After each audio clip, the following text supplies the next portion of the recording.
Hey y'all, it's time for Rolling Dice and Taking Names.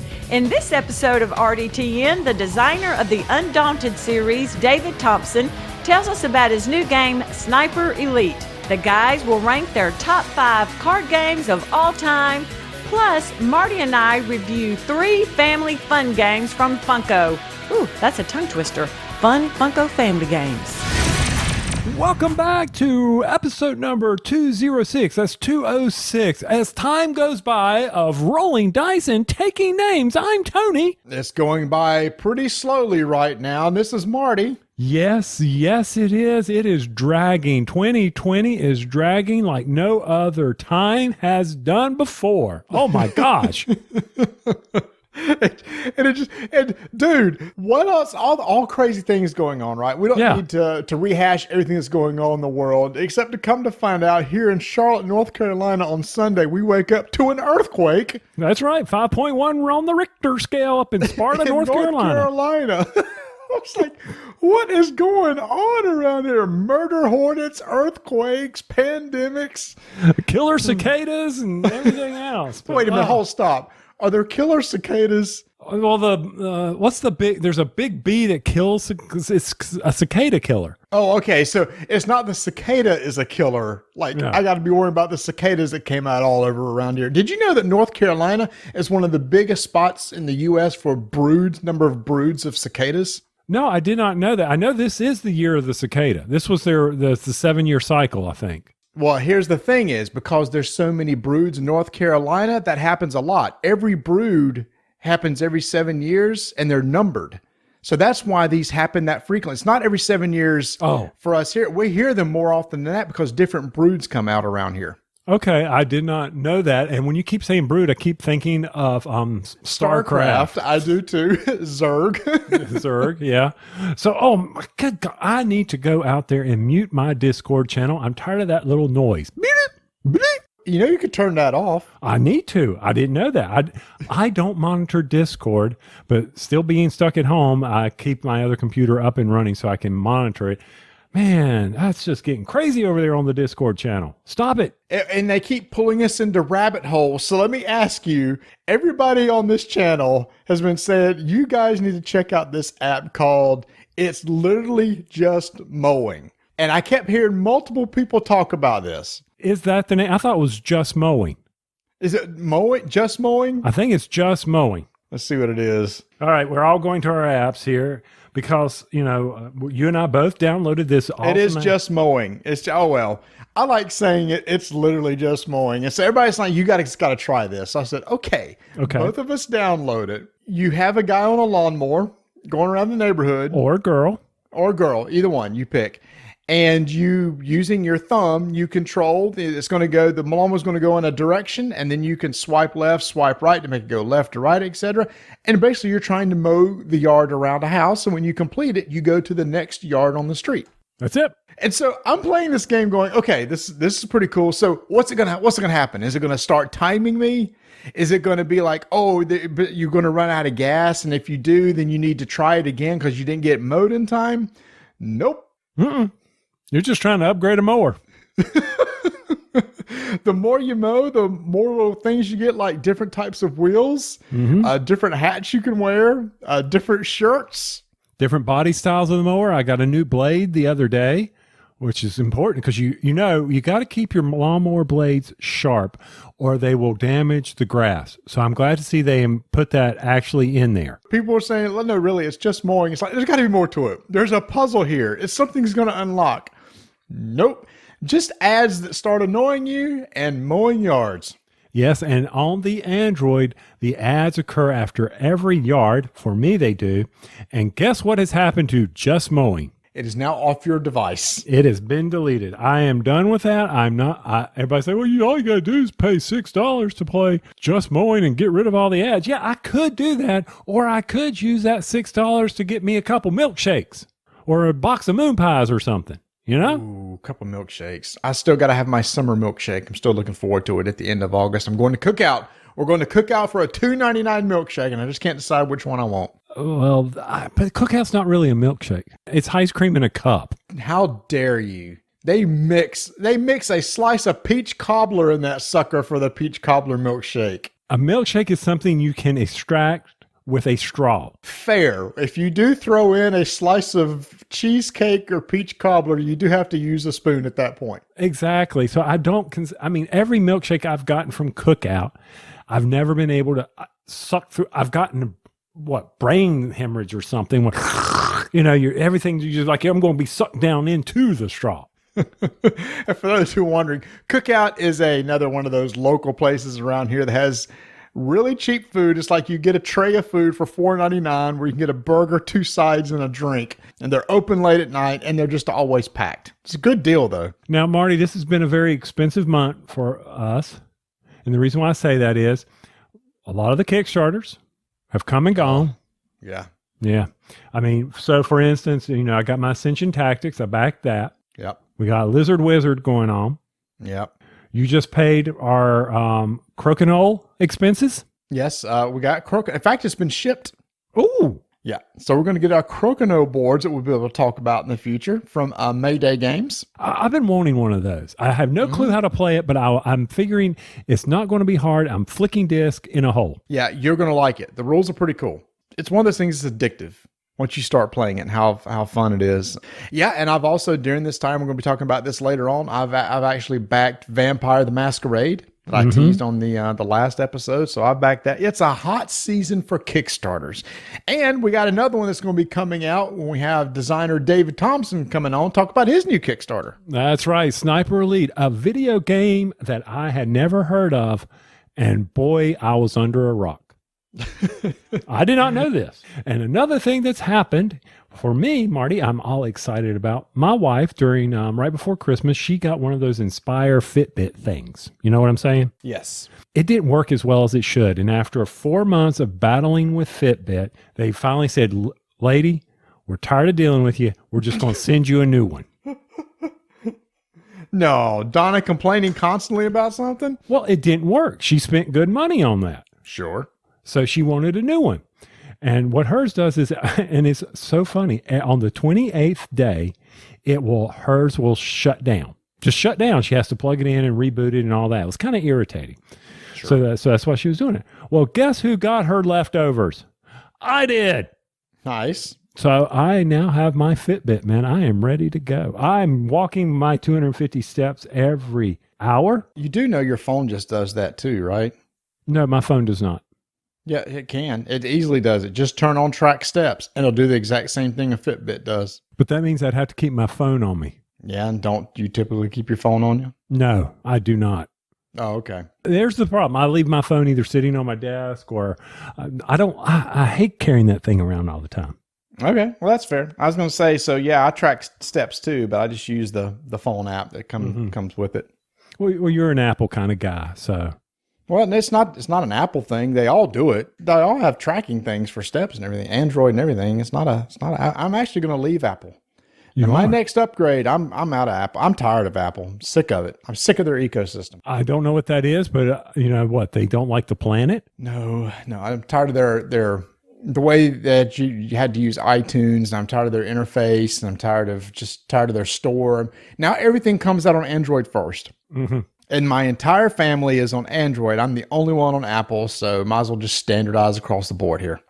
Well, what is that going to do with all your little gaming buddies across the country who have their little group? Well, I don't use my phone for any gaming. Zilch.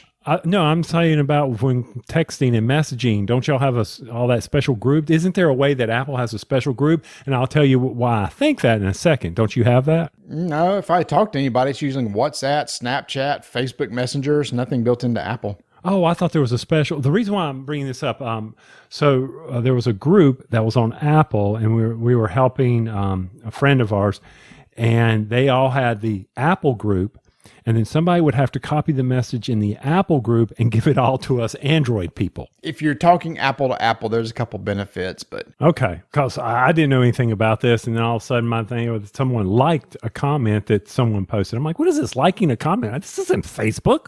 This is texting. Come on, people. I still wish people just use a phone to talk to each other. Oh, talking on a cell phone. Oh, that's so irritating. or not. Or not, yeah. I mean, you and I, we talk all the time on the phone. Never. We're too busy on Slack. I was going to say we're guys, but none of my guy friends talk on a phone. Nobody calls on a phone because nobody wants to talk on a. Yeah, no. No, it's not going to happen. So once again, I was unable to make it a game night out of. Yes, you were, and you missed it. But go ahead, you missed it. I'll tell you about it, but you missed it.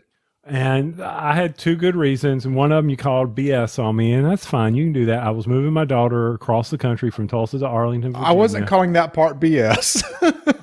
you were calling the part where I was on a plane, okay? Yes. And so I was like, I want to make sure I am responsible for the people I'm near. I care for people, so I don't want that opportunity. Those words have never left his mouth, but go ahead. Man, I worry about you all the time. Oh my gosh. I must be on my death. Do you know something I don't know? Has Vanessa said that I have some terminal illness that I don't know about? I worry about you. I'm always thinking about what has he gone and done stupid now? Okay, that's fair. I mean, come on, dude.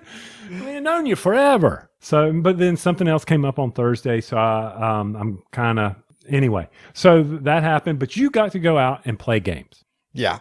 Oh man. Okay. So, all right. Which one do you hear first? Do you want to hear about the bigger game or the smaller game? Let's start small. We'll build. Let's start small. Ares Games has a game that they re-released a deluxe version called King and Assassins, and this came out about 2013. This is a 2-player asymmetric game, so something that both you and I would enjoy. Pretty simple concept. One of you is playing as an assassin trying to kill the king. The other is playing as a king who's trying to use his knights to protect him as he goes from one side of the board to the other to try to get in his castle. And when the game is set up, you set out a lot of civilians on the board, and they mark on the board where the civilians need to go. You as the assassin has one card for every civilian on there. The model's really nice. You can tell what each civilian looks like matches to the card. You pick 3 that you secretly hide that's going to be your assassins. So now, on your turn, you're going to have action points that you can use to be able to move around. And how that works is you flip over a card from a deck, and it tells you how many action points the king has and how many you can spend on your knights. Now, the action points for the king is pretty much just move. That's all he can do. Your knights, however, can walk around. They can capture people or arrest citizens. They can climb up onto a roof. They can kill assassins. And each of these takes a different number of action points. Typically, it's to climb a roof, to the roof, it takes 2 action points, or to capture an assassin takes 2 action points. And maybe you'll have 4 or 5 for your knights, all of your knights together, and like 1 or 2 for your king. So on your turn, you're going to use those action points to start moving around, right? Just like, I got to start keeping an eye on these citizens, and then you move. The same card shows how many action points I have as a assassin. So if I have 4 or 5, I can use those to move the citizens around. It costs an action point to move a citizen. It costs 2 action points to climb to a roof. And then I'm basically trying to move around. Hey, look, it's the king. I want to get a picture of the king and stuff. And so as you go along, you don't know which of those citizens are the assassins. And at some point in time, what I can do is I can reveal myself for free, a free action. I can just say, okay, I pick up one of the citizens and replace it with an assassin miniature. That's an assassin. And at that point, I can go up and stab a knight for 1 action point. I can turn around and spend 2 action points and stab another knight. And that's the most I can kill in my turn.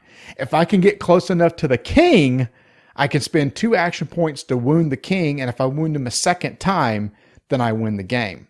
Meanwhile, your goal, I'm assuming you're the king, is to get to into the castle safely before the deck runs out. That is really the whole game, and I played that game 4 times in one day and had the most fun with it. It is a solid asymmetric game. I saw this game when it first came out, and I mean, watching it on Dice Tower Review, Tom talked about it, looked like a game that I would really enjoy. Simple mechanics, something that, I mean, Don and I enjoy the Rose King, which is a very simple, has never the same thing, but it's one of her favorites of strategy. I'm like, this is probably a game that she would enjoy. It becomes very thinky because as the assassin, you start thinking about using your citizens as decoys. So somebody moves in and you're thinking, Is that an assassin or is it a decoy? Do I leave it alone or do I capture it? Sometimes you get lucky and the king may capture a citizen and it may be one of the assassins. Now, if it just so happens that you end up capturing all three, the assassin goes, well, you captured all of them. Those three are the ones they were, and the game is over. So multiple paths to victory. It plays in less than 30 minutes. Like you said, easy to learn. There's two sides of the board.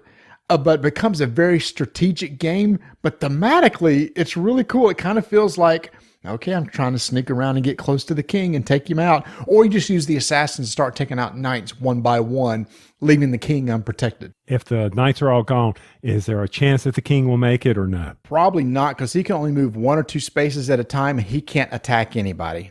So eventually, if there's an assassin left, he'll just run him down and take him out. Okay. So you liked it, huh? I liked it. I liked it a lot. It's one of those things that you and I need to get together at lunch, and we could probably play twice during lunch. It just moves that fast. Okay. Well, no, I mean, I'd love to play it with you. We get your impressions on it and see what you think. Again, if you look for a strategic 2-player game that is totally asymmetric, that's another thing I like. You and I like asymmetric games. We do. You have one goal, I have one goal, and they play totally differently. The guy I was playing with said this almost feels like Assassin's Creed. It looks like Assassin's Creed, where you're stealthing around, and it's like, which one's trying to take me out? And this is also a video game. You can actually buy this on Steam, and it works the exact same way. One person plays as the king, and another person plays an assassin. So you could play this on Steam. Okay. I was wondering if I saw that, and I didn't know if it was the same thing. It is. It Okay. is. And the deluxe version is nice with the nice miniatures and everything like that. So that's really cool. But you're being a bad guy. Someone's being the bad guy. Well, the king's bad because obviously they want to kill him. So it's funny, in the book, it talks like, well, maybe the king is abusing his power and stuff like that. So the assassins are trying to free the people of the evil king. It's however you want to look at it. Yeah, maybe the king was given a sword by a tart in a lake, and he's abusing his power. Oh, another cool thing too is once you're assassin, you move easier. It only costs you 1 action point to then jump up on a roof, and you can move around a lot quicker than what you can if you're just a regular citizen. So you actually get a bonus. Once you're exposed, you can be easily taken out, but it's easier for you to dodge and stay away from the other knights. Yeah, we're playing that. We're going to play that one. Yeah, that's really cool. So while you're out in the world licking doorknobs or doing whatever you do, and I'm in here quarantining things, we kid you about, going out and trying to, what was it y'all went? Oh, you got free ice cream. Jason's Deli, dude. Yeah. And right now, our schedule is on Thursday night for us to meet at Jason's Deli and finally get in another game of Alma Mater to talk about in our next episode. That's right. But while I was in lockdown and my poor wife had to experience lockdown with me, we got to play the Ravensburger game, Marvel Villainous. I'm jealous of that. I can't wait to hear about this. Okay, a couple of mistakes on my part. One, at the end of this, I find out that this is not the type of game Donna enjoys. Oh, have you not played any other Villainous with her? Yes, I have, but she doesn't remember them. Okay. That's, I'm like, okay, that's fine. I understand that. And I thought, it's a different thing. What I just want to say is right now, when I edit the show, there's 3 things that you say a lot. It is, that's fine. I understand that. That's not a problem. You don't know how many of those I cut out of episodes because you'll go, and that's fine. I'm good with that. Oh, yeah, that's another one. I'm good with that. Mm-hmm. It's not a problem. It's not a problem. I'm good with that. It's my expressions. No, that's fine. That's fine. That's fine. Sorry. All right. So anyway, she was not a big fan of playing Villainous. Well, Marvel Villainous, and because she couldn't remember the other Villainous, but I needed to get this game on the table because I was interested in it. And my second mistake was I did not watch the Rodney Watch It Played video. And I did today because I wanted to say what he should have done in his video to mock him, but he actually did it. And that he actually went over Thanos and how Thanos works. He went over the villain. And I was like, why didn't I watch this so I could teach her? So you've played the other Villainous games. Yes. A couple others, yes. This one is on a completely different level. This one is a lot more, I don't want strategic. You're still doing the same actions where you're moving your villain in various locations and then doing those actions in that location of either gaining power, trying to draw a fake card to play on somebody, or vanquishing a hero that's in your realm. There's a few other that are out there that you can do as well, but that's what you're doing. It's the same repetitive thing. I'm going to move here, do these actions, move here, do these actions. But what they changed was the objectives in the previous games were kind of just, you were on your own. And the only thing people would do is play those fake cards on you to try to slow you down because they would be blocking some of the actions you could take. That's not it with Villainous. So for example, with Thanos, he's got to collect the soul gems or the for the gauntlet. There's one soul gem, right? Yes. The stones. Mind gem, soul gem, etc. Yeah. So he's got to collect all 6 of them. But the way he's got to do that is he has cards that will let a gem be attached to another player, to another villain's ally. Okay. And then he has to send one of his allies over and defeat that ally and then retrieve it back to his board. It's not as simple as, I'm just going to play a few cards and collect one of them. There is interaction between the two. Okay. So you've got that going on. Donna was playing Thanos because she recognized that character. That was my third mistake. That's probably one of the harder ones to play. Okay. I'm playing Hela. Yep. So with Hela, she is trying to put soul markers on other characters in other domains, collect those, and then get the markers in Odin's vault as well as her allies to win the game. So if the other players over there defeating the heroes that are showing up and getting rid of the soul markers, Hela cannot achieve her goal. So it's important for them to go vanquish the heroes on their board, not only to open up their action items, but also when they vanquish, I still get a soul token. But if they remove the hero, then the soul marker goes away. Okay. And I'm just like, oh my gosh, this is killing me here. And we played this for 2.5 hours, and it's 30 minutes. One game for 2.5 hours? How do you get stuck in these games that are supposed to be short with Donna and they end up taking forever? Well, it's 30 minutes per person, so 1 hour. Okay. The mechanics we got, it was not the problem. The problem was trying to understand how to meet the objectives and how they change things around. The fate decks used to be per player. Now you combine the fate decks. Okay. Yep. Excellent game. It's one that I hope you and I get to play on the table. I really want to play it. Who are some of the other villains in it? There's Ultron, and he has to collect parts. There's the Black Panther's enemy, Killjoy. Yes, Killjoy, Killmonger. Killjoy. That's good. Well, at the end of our adventure, it was a Killjoy. Killmonger, yeah. And Taskmaster. Okay, yeah. Which I don't remember Taskmaster at all. I think he's going to be in the Black Widow movie when he comes out. And you cannot combine it with the other franchises, even though they're owned by the same company.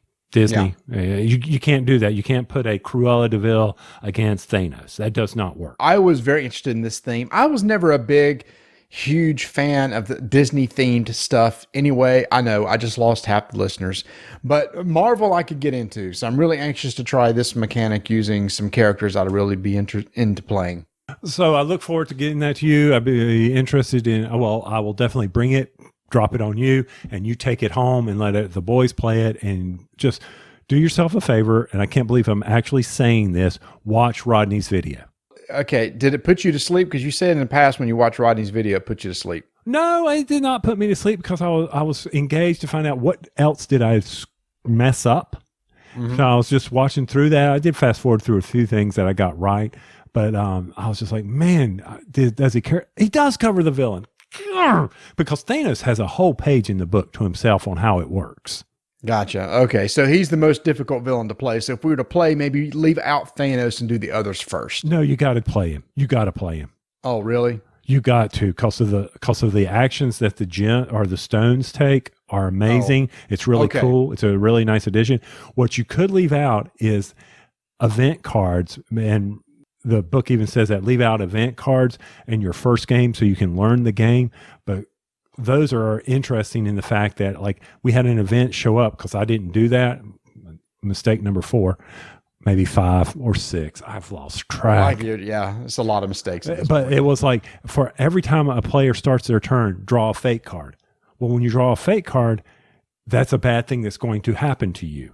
Right. And it says to draw a fake card and play it to your board. So now I'm covering out actions. These event cards, you can relocate your allies to the events, and together you battle the event, and then everybody gets the reward that contributed to that. Oh, okay. So that was an interesting twist to it as well. Yep. When I see you on Thursday, it'll be in the car for you to have and hold and love. Oh, don't worry. I've got a whole box of stuff to give to you to have and hold and love too. So, Okay. Okay. What else did you said you got another game in? Yeah, man. So we got to play Alma Mater, which we actually loved. And then this time around, since you couldn't make it Thursday, Bert and I got to play a game called Tekhenu, Obelisk of the Sun, which is from the publisher Board and Dice. And, you know, they're the board game publishing company that makes all the T games. Remember Teotihuacan? Yes. I'm saying that wrong because I learned how to say Teotihuacan, and then everybody else says Teotihuacan or something like that. They say it some other way. But anyway, so we played that game. We reviewed the game, right? We all liked the game okay. Well, I mean, it was a very popular game. I'm telling you right now, man, this game I like a lot. Like between the two, after just one game, this is one I was very interested in because you and I like dice drafting games, right? Coimbra. We like Lorenzo El Magnifico. I think you were really going to like this. So I don't know if you've seen it, man. Have you seen it where it has the big plastic obelisk in the middle of the table? I have not.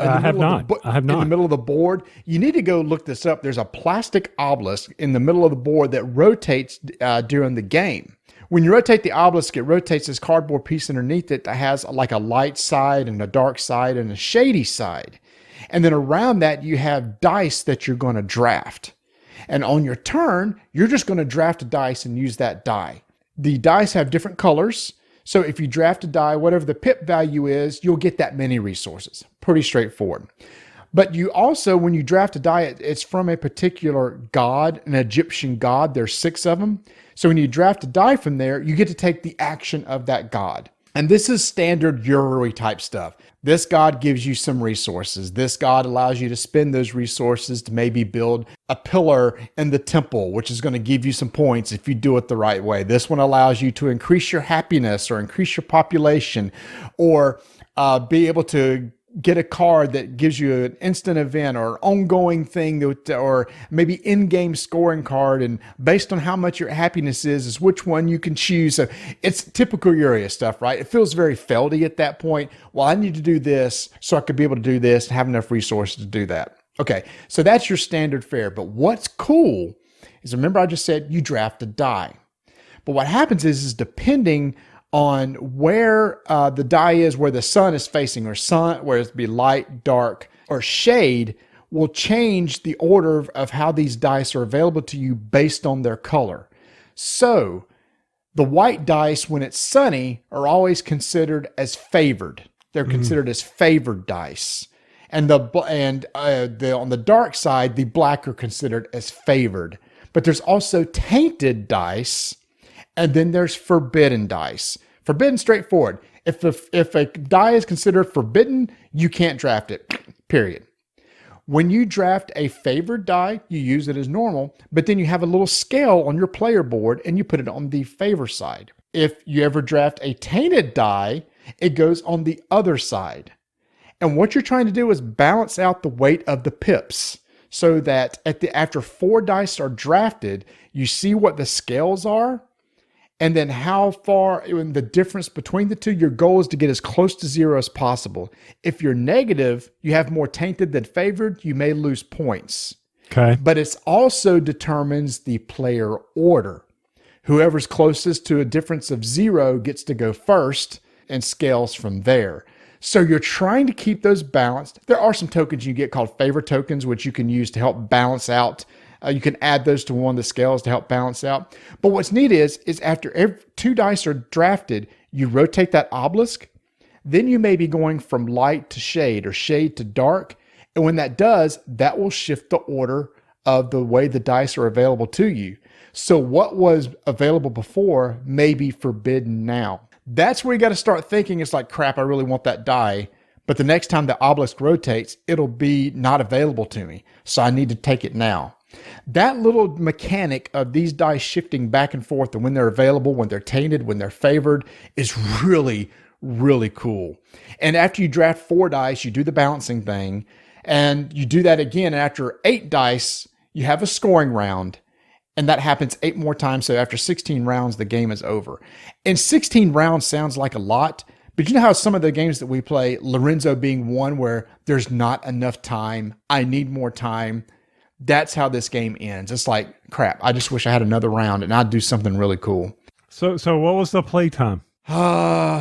It took us about 2.5 hours, but that's a strict learning game. Mm-hmm. That is a drawback that both Bert and I said. If somebody could get easy AP where they want to analyze, well, if this dice is here and the obelisk turns, then that dice will shift to here. They'll try to think ahead several turns and it will slow the game down to a crawl. If everybody does that, that would be tough. And with 4 players, you couldn't do that because the chances of that dice being available to you next time around is pretty small anyway.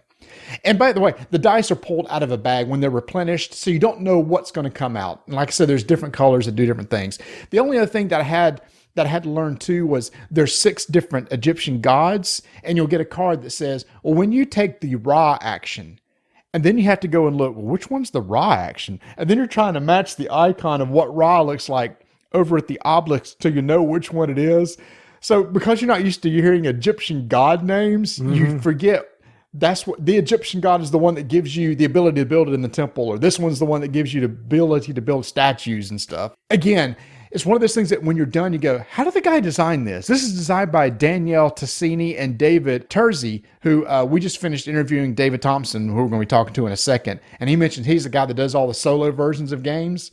Those 2 guys work together on this game. I'm telling you, Tony, Coimbra, Lorenzo El Magnifico, you like dice drafting games. We've got to get this on the table in front of you because I think you're going to enjoy it. However, we got to make sure we get the right people around the table that don't AP, which is probably me. Oh, it's not you, man, because I'll get grumpy on you. I'll start throwing down on you. Say, pick. My gosh, man, pick. Let's go. Let's move. Let's hurry. Yeah, like I said, I like this. After just one play, I like this more than Teotihuacan.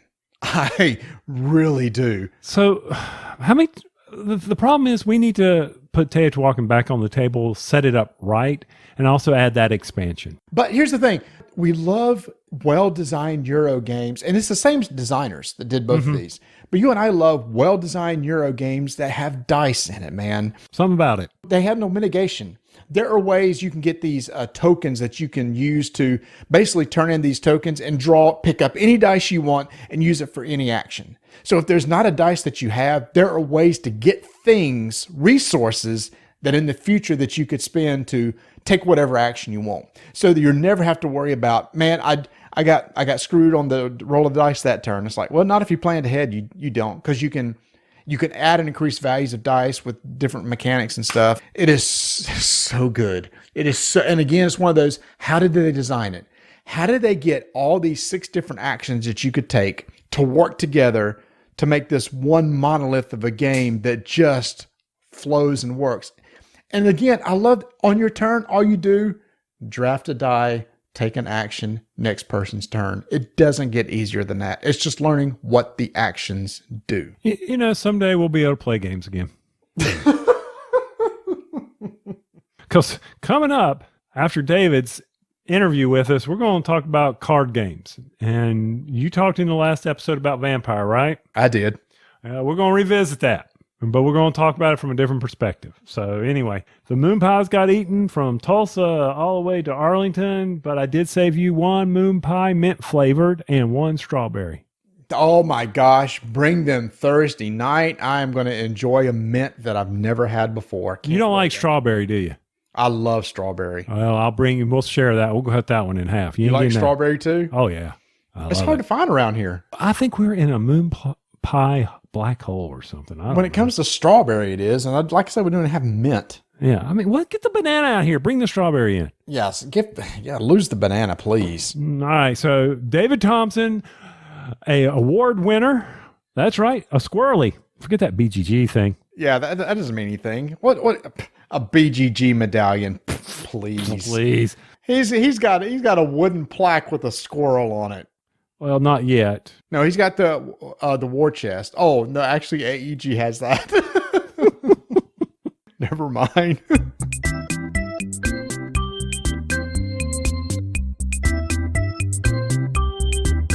So, Tony, when you and I get together again and play some games, I want to play some Monolith Arena so we can get some games under our belt, as Golems is going to be coming to us soon, as it's now available for pre-order over at Portal Games US. We had Academics last year. We've got Golems this year. I know that we played on Tabletop Simulator or Tabletopia, whatever it was. It's just not the same, man. I want to sit at a table and I want to move some tokens around and I want to play with the monolith. That's what I want to do. And you probably do too. So to find out more, make sure to go to Portal Games US, where you can check out the game Monolith Arena. You got the base game. You can get a cool neoprene mat if you want one. And now the expansion Golems is available for pre-order right now. Again, check out that. Plus other games that are available for pre-order, like Detective Season 1, over at portalgamesus.com.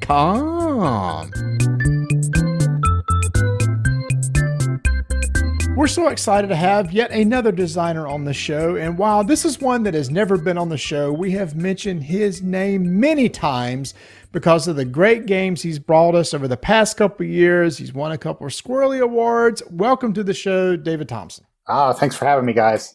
Great to be here. Right. Even though he hasn't been on the show, Marty, he has been on our YouTube channel, as he totally decimates us for Undaunted. That's right. Yep. When Undaunted North Africa came out, we streamed a few games together. Now, you said you got massacred. I never lost. That's what I was about to say. Not only did you not lose, you curb stomped me one time. So what you're telling me is you took it easy on him. Well, I think in the rank order of who's good at Undaunted, it must be Marty, me, then you. So I'm sorry, sir. That's okay. I'm good with that. I stink at that game, love the game, would love to play more of it and get better at it. So, but once again, I will be the master of Undaunted Pacific Fleet. That's right. Mm-hmm. Yep. Yeah. That has not been announced. So don't, that is a suggestion from Tony. So yeah, Osprey's right now freaking out. What did he just say? Well, like they even heard it in 2020. They might have heard it in 2021, Marty. They didn't hear it in 2020. That's true. But yeah, so David Thompson, if you may not know, designed the game. Him and Trevor Benjamin worked together, designed the game Undaunted from Osprey. First, they came out with Normandy and then North Africa, which just released. And you have already announced an expansion coming out next year. Yeah, that's right. Undaunted Reinforcements. So it's got new units for both games. Add some new content to both of them. One of the kind of cool things about that is you can actually go back and play all the original Normandy scenarios with the new units that are in there, and then some new scenarios. But also a solitaire system and a 4-player option, so you can play teams, 2-player teams. And that's coming out, what, 2-3 weeks? Yeah, plus 50. I think it's August. I think it's August of 21. So Gen Con release. Yeah. Okay, cool. And then, of course, the first game that we played between with you and Trevor was War Chest. Yep. That came out from AEG a couple years ago, which also won an award from us. Now it has an expansion that came out. Is there anything new on that front as far as a new expansion and new content? Yeah, so the next expansion is called Siege, and it comes out in a month or so. I think it was pushed back just a little bit because they wanted to make sure they got the all the coins just right. So it got a little bit of a delay, but yeah, it comes out in about a month or so. And as you can probably deduce by the name, it's all about siege warfare. So it introduces forts and some siege weapons. So I think people are going to like it. If you like the nobility expansion, the first expansion, you'll dig Siege, right? It's just a minor gameplay tweak and then 4 new units. Well, we love them all. That's a given. So we'll love that one as well. And then, of course, the successful Kickstarter by Stealth by Sea for What Remains is out, I believe. I've still yet to meet you on the table for Pavlov's House. I'm going to make that happen. Yeah, we're going to have we'll have to have like a war game weekend or something, right? And Europe Divided that came out earlier this year. Yeah, that's right. Yep. Yeah, Europe Divided that's a fun. It's a little bit different one for me, right? So I mean, still 2-player head-to-head, but it's very different than the other ones. So one of the things I'm curious about, David, is, we talk about the secretive jobs that all people have. What do you do in real life? What's your secretive job? What would you say you do here? Yeah. I'm an analyst, an intelligence analyst for the Department of Defense, right? So I work at the National Air and Space Intelligence Center, so I work with the Air Force, and I'll probably that's probably enough. I can. We'll just leave it there. Oh, okay. That's fair. That's fair. Okay. Yeah. So is that why there's the war games, the love for the war games? I keep those two things very, very separate, right? Because I do have a security clearance, so I don't ever mix my day job with my design job. So what you'll see with the war game stuff is it's all, typically World War II, older stuff, right? I try to not get too much into the modern world with that. But yeah, I would say there's some overlap, right, between the two. Okay. I'm still waiting on my security clearance. They still haven't told me. Marty got interviewed for my security clearance, and so that may be the problem. I'm not 100% sure. Yeah, I told you some of the stuff I had said about how you have some friends out over in the Middle East that are kind of questionable, and you take trips over there a lot. But anyway, I'm sure that's not a big deal. It comes back with large sums of money. That's right. That's right. So even though you got all those great games that are done and some are getting ready to come out, you got an expansion come out, tonight we are having you on to talk about a brand new game that's coming out on Kickstarter. So why don't you tell us about it? Yeah. So it's Sniper Elite. So people might be familiar with that name. If they are, that's because they are familiar with the video game. This is going to be Rebellion, who's the company that make the video game Sniper Elite. It's going to be their first board game. I guess about a year or two ago, they decided to start a board game division because Rebellion is a company with tons and tons and tons of IP. So they're a big UK company. They have comic books, video games, all sorts of stuff. The guy that's running that company previously established the board game division at Osprey, and Osprey is the publisher for Undaunted. So when they decided they were going to stand up a company and make a game called Sniper Elite, he reached out to me and said, "Hey, would you be interested in working on this?" So that's how I came to work on the board game adaptation for the video game. Because I'll be honest, I've never played Sniper Elite or any of the 30 that followed after it. So when I was watching some of the videos of it, this is not a game that Tony would play. Yeah. I don't need to see a bullet and an X-ray vision going through someone's skull out through their spine. Yeah. Call me an old fuddy-duddy. I don't need that in my game. Yep. Zelda, I can handle sniping little bouncy goblin guys and not seeing blood and all. Well, I'll tell you this. You're preaching to the choir because that's not. So here's the thing. When he said, really, I'll tell you, go a little bit deeper. When Duncan, so it's Duncan Malloy, he's with Rebellion. When he reached out to me, he didn't say, "Hey, do you want to design Sniper Elite?" He said, "Hey, if you were designing a sniper game, what would it be like?" Right? And so we chatted about it. And then full disclosure, I had not played Sniper Elite before. So I went and instantly researched it, said, "Hey, is this something I want to work on?" Bought the game, played it a ridiculous amount. What I'll tell you, Tony, so you had the same reaction I had when I first saw videos, because everything you see are these crazy shots that, you see the exploding body parts and stuff like that. And I was like, I'm not really interested in that. When you play the game, you do see that when you take the shot, but 99% of the time you're sneaking around setting up the shot, right? So it's a stealth game. When I took the game and said, how am I going to model, how am I going to evoke the feel that you get when you're playing the game? It's not crazy shots with exploding body parts. It's modeling the stealth element to it and the kill shot, the important kill shot, and misdirecting people. Immediately, the mechanism I thought of when I was playing the video game and how to recreate that is a hidden movement game. And so a buddy of mine, at the time I was living in the UK, or maybe I just moved back to the US, but a buddy of mine, he'd play tested a ton of my games, and he's a huge hidden movement fan. So I reached out to him. Roger Tankersley is his name. And so he's the co-designer with me on it. I knew he was the foremost expert on hidden movement games that I knew, and I love that genre too. So that's how I modeled, if you will, the feeling of Sniper Elite. So you could have gone two paths, right? One path would have been some crazy, gory card game that was kind of silly with headshot exploding thing, or the other was kind of go the opposite end of the spectrum and try to evoke the stealth action part of it. All right, so you're saying it's a hidden movement game. Is this a one versus many type of game? Yep, it's one versus many. So one player will take on the role of the sniper, and the other player or players, up to 3 defenders, will take on the role of the defenders. In typical hidden movement fashion, one player that has the sniper has a hidden board. They're moving secretly, trying to complete multiple objectives, which is basically what you're trying to do in the video game. And then the defenders are trying to deduce where he is. Now, deduce where he is, find him, and kill the sniper. One of the big things that's different than some other hidden movement games is the sniper can spend a decent amount of time actually taking shots, right? Because you have to evoke the video game. You have to be a sniper.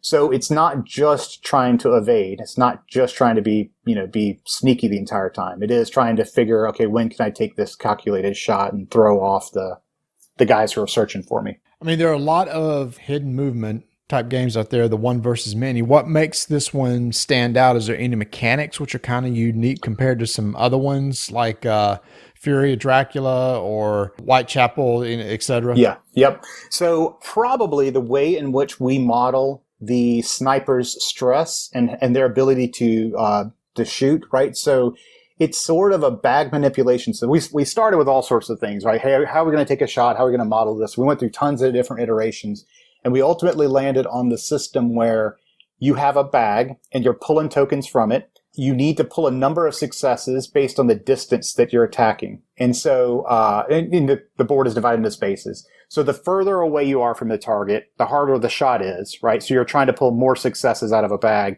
And in that bag are stress tokens and miss tokens and other things. And so it is a kind of a little bit of a push your luck element, right? To like, hey, if I'm going to take this long shot, I'm more likely to miss and I'm more likely to cause noise. But throughout the course of the game, if you make a successful kill, you get to add more success tokens to the bag.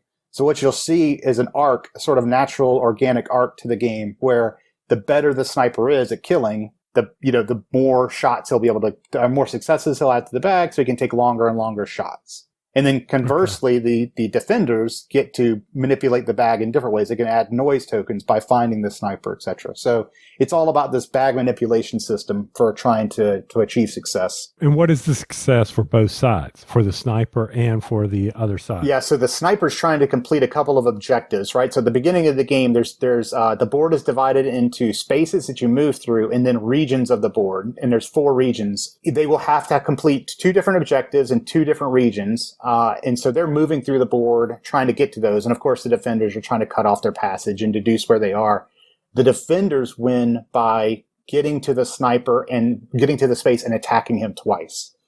So there's going to be a part, sort of, I mean, this is a huge overgeneralization probably, but the typical arc of the game is the sniper starts out, the defenders are trying to deduce where he is.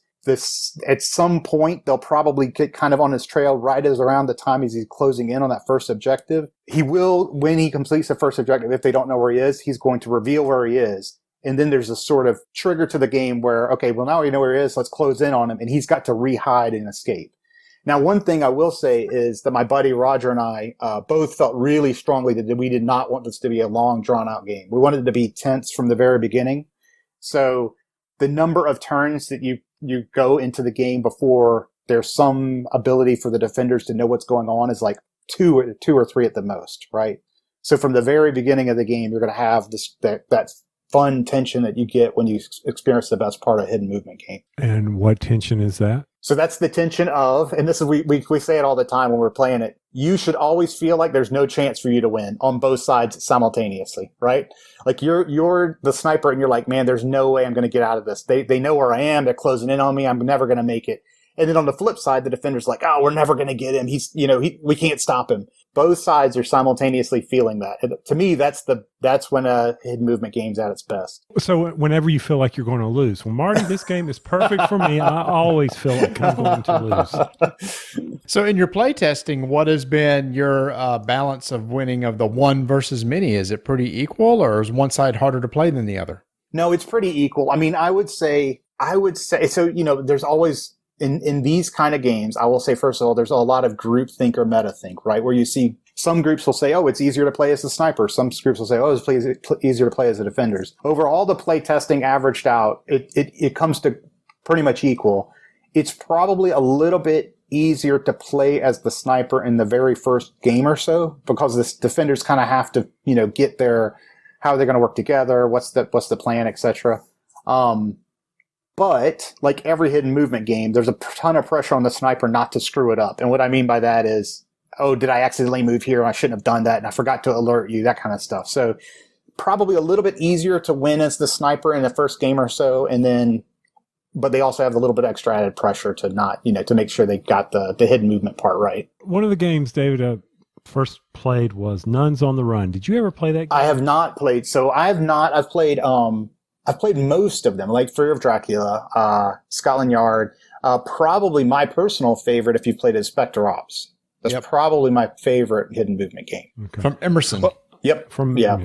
Yeah. One of the things about Nuns on the Run was always the check of what you just said. Did you hear me? Can you see me? All that stuff. And that drug that game out terribly. Yeah, so there's none of that, right? So when the sniper moves, there's some pretty straightforward rules about this kind of stuff. So if the sniper can move up to 3 spaces on their turn and then take an action. An action can accomplish the objective or take a shot. It's pretty straightforward. If they move 1 space, they're never going to alert. They can be moving right around the defenders, touching adjacent to the space, and they won't alert.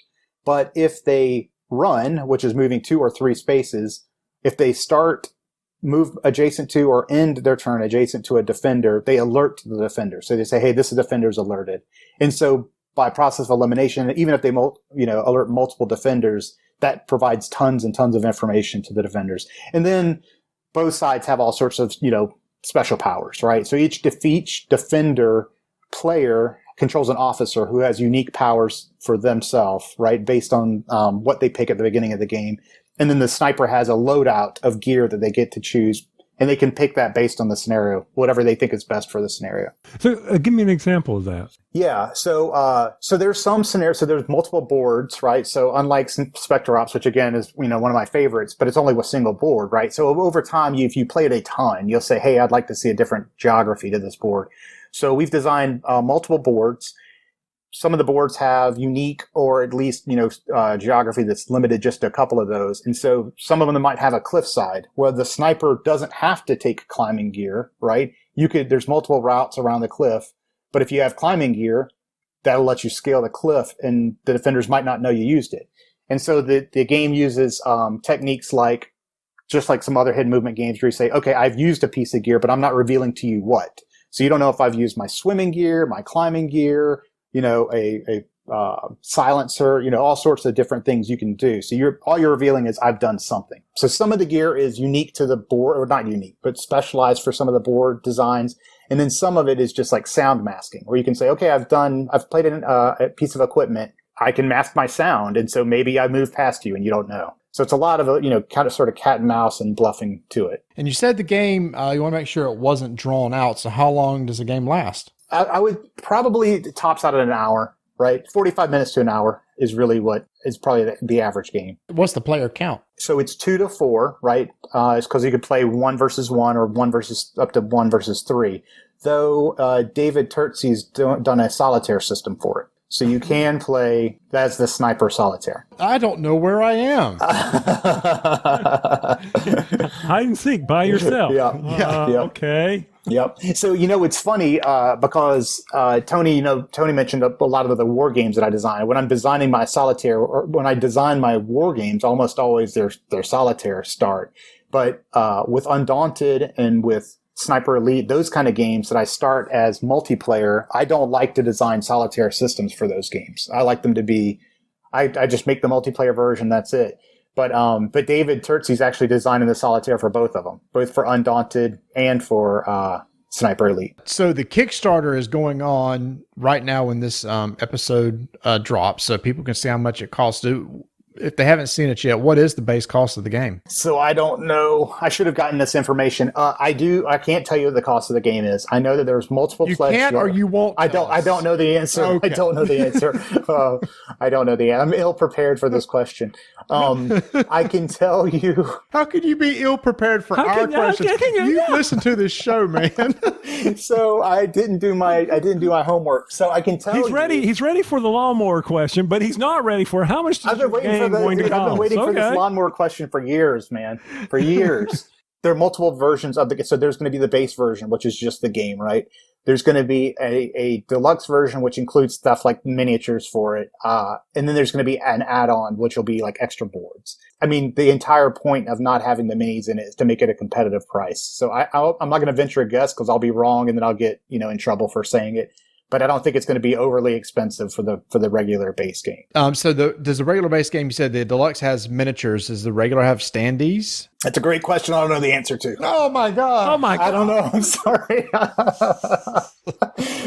So how much does it cost? I don't know. Does it have standees? I don't know. How does it have work? A board game in it? I think there's a game. I can tell you anything you want to know about the gameplay. I cannot tell you anything about the Kickstarter presentation of the game, right? So I'm just the designer, man. They don't let me make important decisions like this. Okay. He's the brains behind the curtain, Mark. Yeah, there you go. Don't be looking behind this curtain here. There ain't nothing here. Oh my god! But this is how the game works and how it plays, and you're going to enjoy it. So just trust me when you go hit the Kickstarter link that should be in our show notes, and enjoy. Do you know when the game is coming out? I do know. Oh, well, okay. So I do know that it is coming in 2021. Okay. Actually fulfilling in 2021. Narrows it down. I know that. Now, originally, this date does not apply anymore. Originally, it was going to launch on Kickstarter in March, and obviously because of COVID, it got pushed back. And originally, it was going to fulfill like at the very, very end of 2020 or very beginning of 2021. My assumption now is that's slipped back until probably next summerish time frame, right? Okay. And they'll probably, my guess is that they'll probably sequence it with, Gen Con /S and time frame. So, Marty, I feel like I'm interrogating a bad spy. That's okay. A really bad spy. Oh, man. Are you done with the core design? Are we now fine tuning it? Are we ready to go? Yeah, everything. No, so I'll tell you, this is the awesome part because, and this is just like when Duncan was at Osprey, they do fantastic development. So Roger and I gave them the design months and months ago, right? I mean, we gave them the design, I think, before the original launch date. And so they've been developing it since then. So I think, they've done a good job on that part. And plus we had to get the design to David Turtsey early enough that he could work on the solitaire system for it. And I will say that if you haven't heard of Rebellion and you were just like, oh, who is this? This is their first time making a game. Looking at them, they're, like you said, they are a huge company. It's almost like when a Riot came out with Mechs versus Minions. It's like, sure, that was their first game, but they got the clout behind to make sure that it's going to come to print and everything so you can trust them. I feel the same way here with Bay and with how big it is. And if this is correct, I'm seeing on the internet, this is interesting. One of their subsidiaries is Cubicle 7, which makes all the RPGs that I'm playing right now, like Warhammer and stuff. So they own a lot of different things. Tons and tons of IPs. Yeah, and I mean, it's like I was at PAX Unplugged last year. We actually demoed Sniper Elite at PAX Unplugged, and so Rebellion brought over their video game guys to help with the booth. And so I got to meet those guys, which was fun, but it was really interesting because, like you're saying, yes, this is their first board game. They've got tons and tons of gamer blood, obviously, there at the company. So, all right, Marty, I'm a bad investigator or an interrogator. I just forgot my question.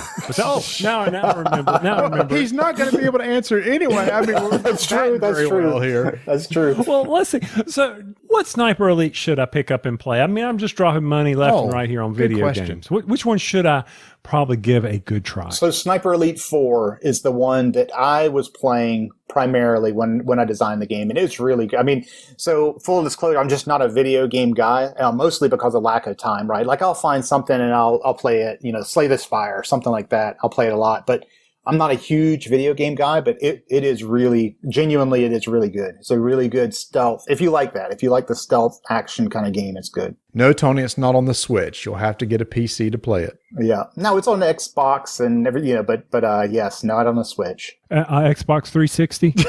Well, some of the Sniper. I don't know if Sniper Elite 4 is on there. Hey, leave me alone, man. You got to go with what you got, okay? I totally. I'm surprised the sucker's still working after all these years. Well, it never cranks up anymore now that the Switch is, taking up all the time, and made me buy another game today. That's fair. So this game is currently on Kickstarter. It's going to be going for X amount of days. I would ask you, but I'm going to assume that you don't know. Look, just go check the link at our website. You see how much it is, when it's going to be over. Check out the deluxe version and everything like that. So, David, anything else to add to Sniper Elite before we move on? Oh, man. I'm sure there's something I'm forgetting, but no, that's you. I think you guys have run me out of the very little bit of information I did have. So I think I'm exhausted now with the Sniper Elite info. You designed the game. What do you mean? We ran you out. You're asking all the hard questions, right? Like who could have ever imagined you're going to ask how much it cost and when it's going to be on Kickstarter and crazy tough questions like that. All right, David, you've listened to this show before. You know that anytime we have a first time guest on the show, we always like to play a game with them, and it's a game we call Rank 'em.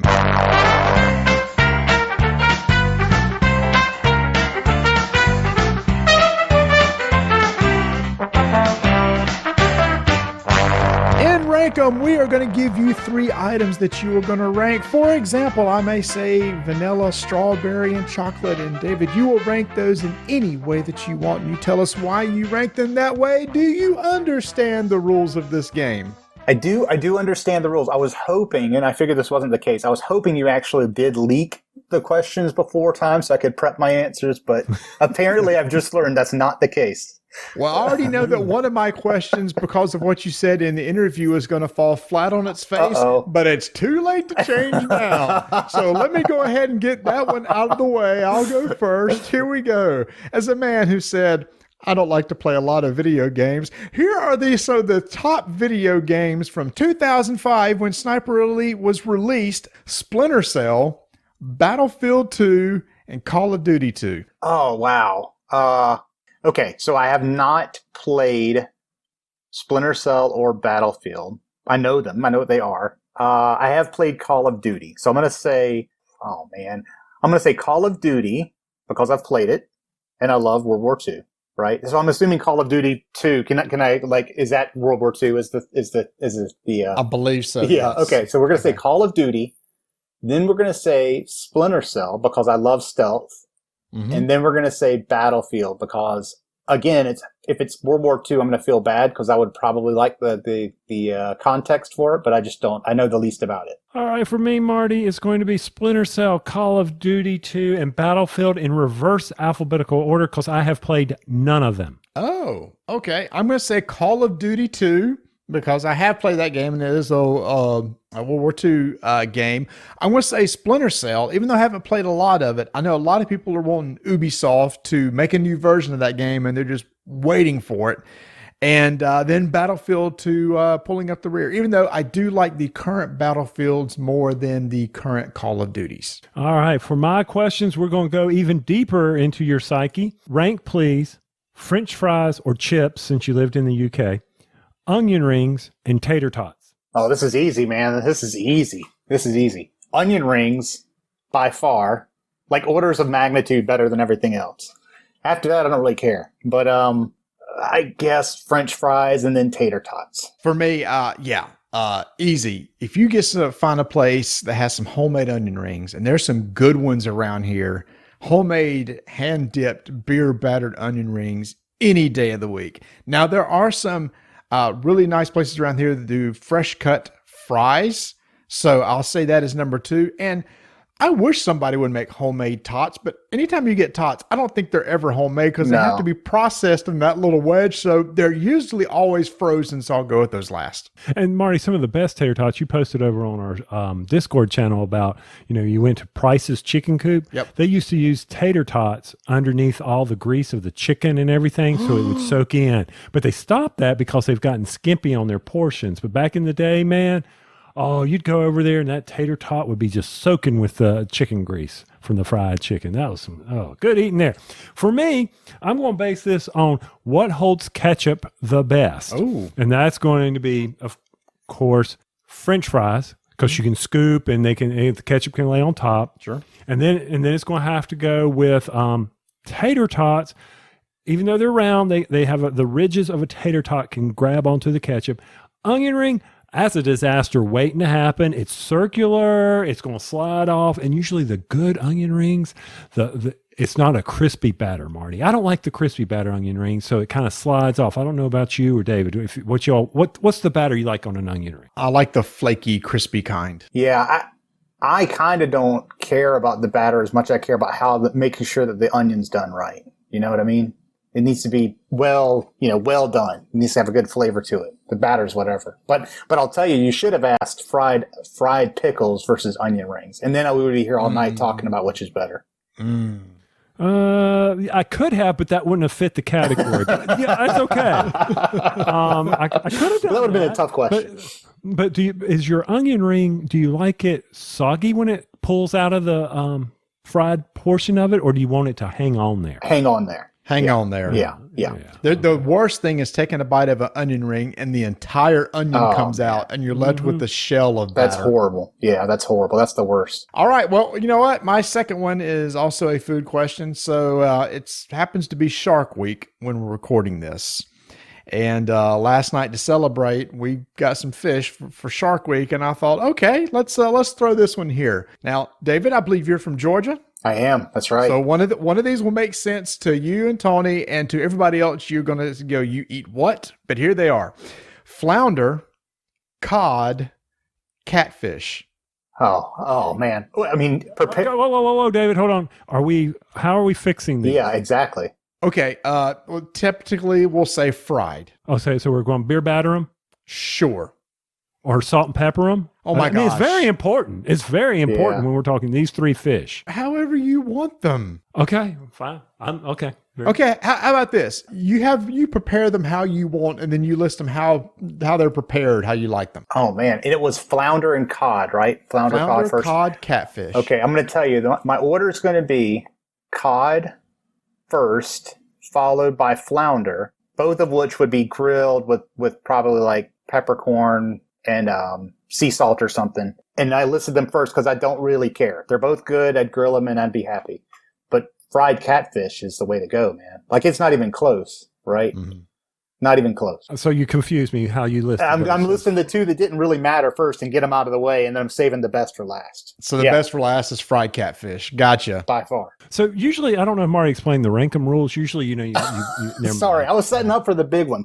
Setting up for the fried catfish. He was hiding his big moment there. That's right. That's right. All right. The way I'm going to rank these is based on the chance of me surviving without getting a bone stuck in my throat. Oh, good one. Good one. Thank you. Avoids the whole fried and salt and pepper thing. So we're going to go with cod as number one to avoid getting choked on a bone. Then flounder, you got to be careful. Sometimes they got those small bones. They'll take you out. And a catfish, it'll up and kill you. Plain and simple. Okay. Wow. You threw a good twist in there that I did not think about. So let's assume that all these are filleted really well, because you make a very good point. So for me, for number one, I got to go with fried catfish. That big old thick. It's a lot of meat. The bottom feeder of the lakes around here is just really, really good. Since I like more of a thicker cut, then I'm going to go with cod. We actually had fish and chips last night, and typically, I believe you lived in the UK. I believe typically the fish is cod. That's right. Yep. Of some sort. And even though I like flounder, it's just too thin. And you know how sometimes you get flounder and it's barely any meat at all, and it's just the breading. Or they leave the skin on it. I do not like it when they leave the skin on there either. Oh, you don't like the skin? I do not. One of the best things about a fried flounder is we talked about ketchup holding on to French fries. Mm-hmm. tartar sauce on a flounder and how you can scoop it up. Oh, man. Good eats right there. Good eats. We just need to do a food podcast. Not that we know anything about food, Marty. Yeah. That's all there is to it. We tend to be more passionate about that. It seems you're less grumpy about it for sure. Oh, well, yeah, we're talking food. Why would you be grumpy about food? All right, for the last rank 'em. Woo! Here we go. These are all referencing military tanks. Okay, these are tanks. Okay. The Abrams, the Sherman, and the Tiger. I don't really care for modern stuff, so Abrams is out, right? It's last. Oh man, it depends. Okay, so it depends on the model of Sherman, right? Because there's 48,000 versions. I'll help you. Patton's Sherman. George C. Scott's Sherman.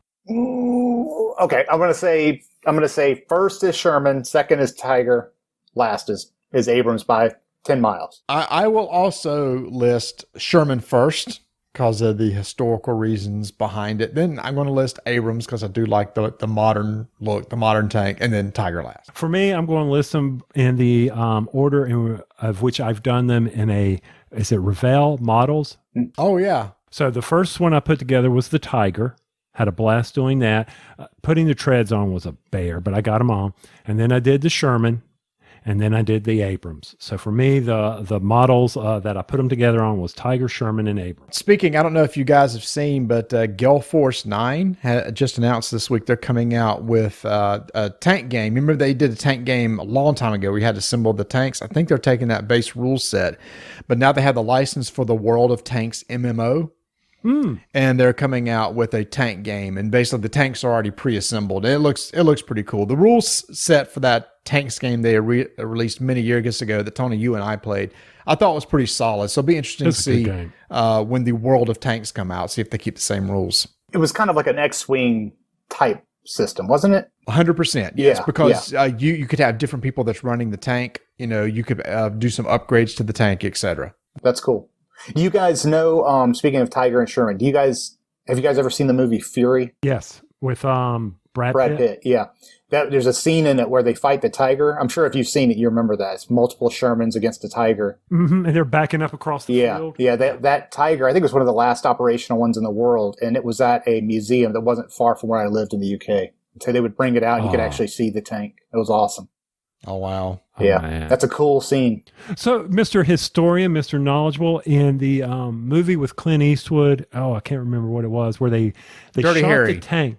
No, it wasn't Dirty Harry. It was the one where he was... El Camino. Okay, I'll You stop. done? Yeah. Okay, are you sure? Oh, well, until I think of another one. So, the one where they shoot the tiger, and it's painted, and it's not the back of... They always say the tiger was vulnerable in the back due to the armor piercing. Is that really, or that's the only way to damage I mean, it's tiger. more vulnerable in the back. It wasn't super vulnerable. It was obvious. I think the best place to hit it, and this is hard to pull off, is from the top, right? But you could actually have like anti-tank rifles and stuff that would pierce it. That was the most vulnerable place. Okay. What was the movie with Clint Eastwood when he was a truck driver and he had the orangutan? Yes. Absolutely. Clyde. His name was Clyde. Mm-hmm. I know exactly which one, but I don't know what it is, and I'm not going to Google. It's not worth my time. Okay, wow, thank you. Okay. Grumpy Tony's back. This is the moment you've been waiting for. As we ask everybody that comes on the show, what kind of lawnmower do you have? Okay, but before I answer the question, do you remember when you guys had Martin Wallace on it? He was like, "What are you asking me about?" Right? He had no clue. Yes, and he said like sheep. Yeah, and then you had Isaac on, and Isaac's like, I don't know what kind of lawnmower I have. It's in the garage. Right. I'm ready for this answer, right? Okay, here we go. So when I moved from the UK to the US, I had to rebuy everything. And so I spent days and days, weeks anguishing over what this decision was going to be. So everything in my garage is Cobalt, right? So Lowe's brand. Mm-hmm. It's all electric, right? It's all blue. It's all electric. It's all 80 volt. And so I've got the family. I've got the lawnmower. I've got the weed eater. I've got the edger. I've got the blower. And this past year, I added the snowblower to the family. You know, those things are useless down here in the South. These snowblowers. So this year I didn't use it one time, and I told my wife, if I can get a new snowblower every year and not have to blow snow, then it's worth the price. Oh, so David, thank you so much for coming on. Thank you so much for providing Tony and I many hours of enjoyment over the past couple of years. Seriously, you keep knocking them out. You and Trevor Benjamin's knocking them out with War Chest and Undaunted. I'm so glad to hear that Undaunted seems to be successful and it's going to have some long legs for you and Osprey over the years. And as Tony teased early on, I mean, there's so many other things that can be done with that, but you're not just working on that. You've got this one coming out now. You've got other ovens in the fire. That's good, Marty. Irons in the fire. I mean, in fact, as far as other irons in the fire, is there anything you'd like to tease or tell us about that maybe you're working on for 21 or 22? And the military's not going to come and hoist you up by the petards. I think. Well, I mean, obviously, Sniper Elite's the current focus. Next year, we talked about Undaunted Reinforcements. We talked about War Chest, Siege. The only other one that I have coming out imminently that we didn't discuss is by Stealth and Sea. Tony mentioned it in passing. It comes out probably next month or the month following that, and that's a more proper sort of war game, if you will, right? More so than Undaunted, and that's about Italian human torpedo operators that would ride torpedoes. They would be released by a submarine, ride a torpedo, get to their target ship, get off the torpedo, detach a warhead, attach it to the target, and blow it up. So most people don't know this, but 6 guys riding torpedoes sank 2 battleships in Alexandria, British battleships. It basically changed the balance of power in the Mediterranean for a short period of time. Wow. And who's publishing that? So this is Dan Verson Games. So that's who I usually work with, or DVG. People may know them by that. Usually when I'm working on war games, that's who I work with. And is that a multiplayer game? So it is solitaire or co-op up to 3 players. Got it. Okay. Yeah. All right. Yeah. So we'll definitely be getting a copy of that, Tony, because that sounds really cool. We could play in this day and time. It's easy for us to have a chance to play solo games. Yep. Absolutely. And it's a submarine game so if you were to ever rank them for me, it's, trains and then submarines. They're top notch on me on any type of game. It hasn't been announced yet, but next year, everything's on track. That was my pun not intended for my first train game. Oh, sweet. Very cool. Yeah. Yep. Okay, so when that happens, we'll be talking again, talking trains. Hopefully, not just economics. Is this? Are you already working with somebody, or is this something that you need to pitch? No, this is done. This has been signed for a few years now, so it's been in the works for a while. That's great. Hey, there's a little bit of tidbit for everybody. Got a train game coming out from you. I can't wait to see what you do with the train game, man. I'm always very interested in your designs. Your Europe Divided was really cool, like a little bit of a twist and take on Twilight Struggle. I thought that was really interesting. So. I love the way you look at games and twist them up a little bit. I can't wait to see your new stealthy game that's coming out, Sniper Elite. Yeah, thanks. Thanks, guys. Thanks for having me. This is awesome. I am so excited to have Vanessa back on the show to review some more games with me. I'm excited to be here. See, Tony doesn't do stuff like that. And it's funny. Vanessa, I have a question for you. Okay. And it's because you wanted me to ask you this question when we started this segment. I have no idea what you're talking about. What's one of your favorite memories as a child? Okay. I'm sure I've probably told you this before, but one of my favorite memories is I would sit outside my brother's bedroom. He was 4 years older than me. And of course, he could not stand the younger sister and his door would be locked. And I would listen to the music that he was playing. Yeah. And it was Leonard Skinner, Molly Hatchet, and I was exposed to a lot of music.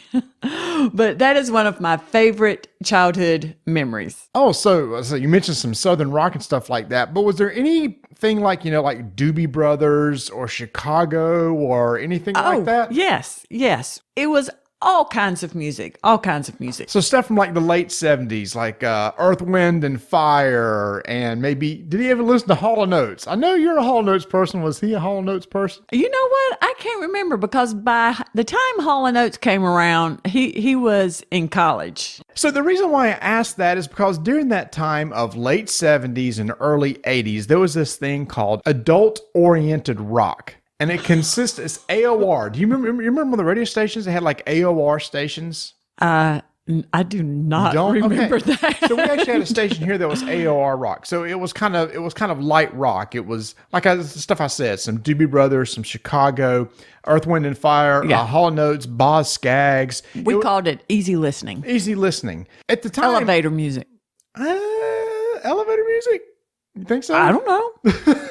I always thought easy listening and elevator music was the same thing, but we're talking a lot about it. We need to get into the type of music that we want to talk about, which is... Well, that's what this is. That type of music is now called yacht rock So what used to be easy listening or adult-oriented rock. is now yacht rock. Yacht rock. So They gave it a new name. I had never heard of this term before Me either. until recently. And one of the games we're going to be talking about is a game that Funko sent us called Yacht Rock. I went and looked this up. It's like, I don't even know what this is. This was a term that came about in like 2012, 2013. And it's that style of music that I was just talking about, like some easy funk, some R&B, some light rock. And it was put with this name, Yacht Rock. To me, it just has a very pretentious name to it. So I thought, what is this? I just see people sitting on a yacht, sipping champagne, wearing sundresses and hats. I don't know. So I asked Alexa to start playing, and it went, oh, okay, so that's what this is. I actually enjoy this style of music and stuff. It's just, I just wish they hadn't given it this name, Yacht Rock. But from that, Funko came out with a game entitled Yacht Rock, where the goal of the game is actually one of two things. One, you're trying to create a hit yacht rock song, and you're trying to make sure that you have some nice clothes and everything to go to a nice little soiree when that album is released, because you want to hobnob with other musicians and producers and stuff because you've made it big in the Yacht Rock Music Club. You know what? My mind has just gone to, didn't I say one time how we watched the movies and there was a phrase and we said, holiday who be woody? Yeah. Well, there's also Napoleon Dynamite. And you know the phrase from that? I don't understand a word that you just said. Yacht, pretentious. Listen, it is good, easy listening music because we did put it on that station. Yes, and we enjoyed it as we were playing this game. It is. I love that kind of music. We heard some really good songs that really took us way back. I always like to talk about components. So we put the game on the table. We open it up. Immediately, I love the little guitar picks that you use. Real guitar picks. As I showed Adam, he's a musician, he said, heck yeah, I could use these. Yeah. And the box looks like a little 45 coming out of it. That little out of a I remember sleeve, that. Yeah. Yep. I have lots of good music memories. And this is from Prospero Hall, and I like how on the box it's Prospero and Hall, like Hall and Oates. Yep. The font and everything is really good, and then the little pieces are little records that are nice. That little point pieces, and the actual main board is an album, and on one side you got some cards that you're going to put around it, 5 cards. And at the core, this is a set collection game. But there's 2 types of cards that you're trying to collect. First, you're going to have a couple cards out here that are singles or records that you're trying to produce. And it's going to have icons indicating whether it's tropical music or guitar music. And on your turn, you're going to draft a card from one of these 5 slots in hopes of getting the right combination to complete one of these single songs. And after you draft a card, you're going to draw 2 cards from the deck and put one to the left of where you drew and one to the right. So now the slots on either side of you have one additional card. So as you play the game, there's going to be some slots that have more cards than others. But that's not the only thing that you're trying to collect as you play, because the cards also have different clothing on them for this party that you're going to go to after you release your album or during the next phase of the game. Right.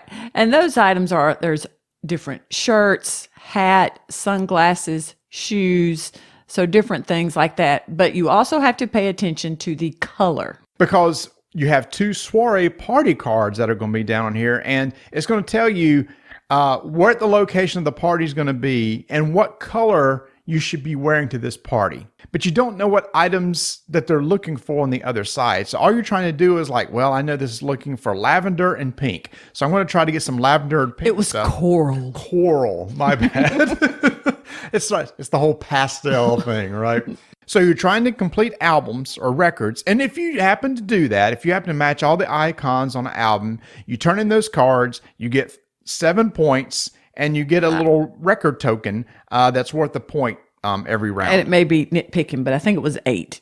I think when you did a single by yourself, you got 8 points. So while Marty's double checking that, if you could collaborate with another player to create a single. So there's 3 components that you need to make a single. If you have 2 and they have 1, you can say, hey, let's put our components together, create our single. A little duet, if you will, but you would only get 3 points apiece. Which is good if you're playing with like 3 to 6 players. Because if somebody's in the lead, maybe you and somebody else who's toward the back of the pack want to work together to make a duet to try to catch up on those in the lead. And I said it was 3 to 6 players. Now, this is interesting. The book says 2 to 6 players. Which is how we played. But the rules on the inside during setup doesn't give an option for 3 players. Now, I figured out what it would be for 2 players. So I'm not sure whether something's missing in the rules or what. And speaking of rules, as always, if you listen to this show long enough, I don't teach rules correctly. You do get 8 points for a single and 3 points for a duet. I know my points. You know your points. So what you're going to keep doing is you're going to keep drafting cards from this preset deck based on the number of players. Once those cards are gone, then you're going to pick which soiree that you want to attend. Flip over those cards, and then you're going to get some points. You're going to get points for every different color item of clothing that you're wearing. And then if you happen to match on the other side the type of clothing and color that you're looking for, you're also going to be able to gain some bonus points. That's right. And the bonus might have been get 4 points for every hat that you have, whereas your usual point is 1. You get 1 for your shirt, 1 for your shorts.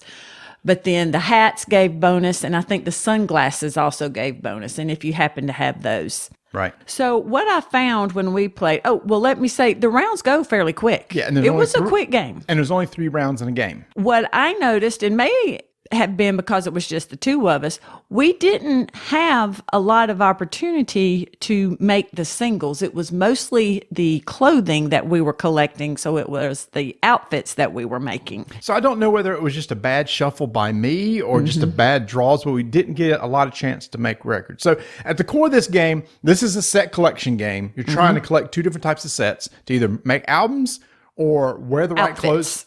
Yeah, Albums or outfits to go to a party, and the person with the most points at the end wins.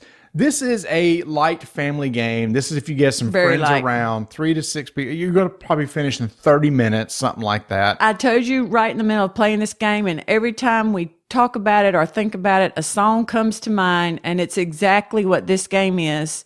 Easy like Sunday morning. Which is a Yacht Rock song. I know. 100%. And that is by Earth, Wind, and Fire. Is that correct? I can't remember. It's an R&B group. I think it's Earth, Wind, and Fire. By the way, listening to Yacht Rock, and I was hearing some Earth, Wind, and Fire, I forgot how good that band is. That is a good, a lot of good musicians in that band. If you haven't ever listened to Earth, Wind, and Fire, go back and listen to stuff. The percussion section and the such a good band. So anyway, that is Yacht Rock. Yacht Rock. Yep. And next, Vanessa, there's something else probably from your childhood that you enjoy just like I do. And with 3 sons, they also enjoy this as we still buy them every week at the grocery store. And that is the Pop-Tarts game. Pop-Tarts. Love Pop-Tarts. Also from Funko and designed by Prospera Hall. And once again, you love to talk about components. Talk about this box. Okay, well, you're going too fast. I like to talk about other stuff too. So, I'm not used to this. I'm used to Tony, who's like, just get in, talk about the game, and get out. No, I talk too much. I could talk the whole time, but another memory. And we talked about Scooby-Doo on another episode. So if you haven't listened to that, you need to listen to it. So getting up on Sunday morning. So before Scooby-Doo, I would go and pop my Pop-Tart right in the toaster and get it all toasty and sit and watch all my cartoons. So when you pulled this out, it did bring back a lot of memories. The box is beautiful. It looks like a box of Pop-Tarts.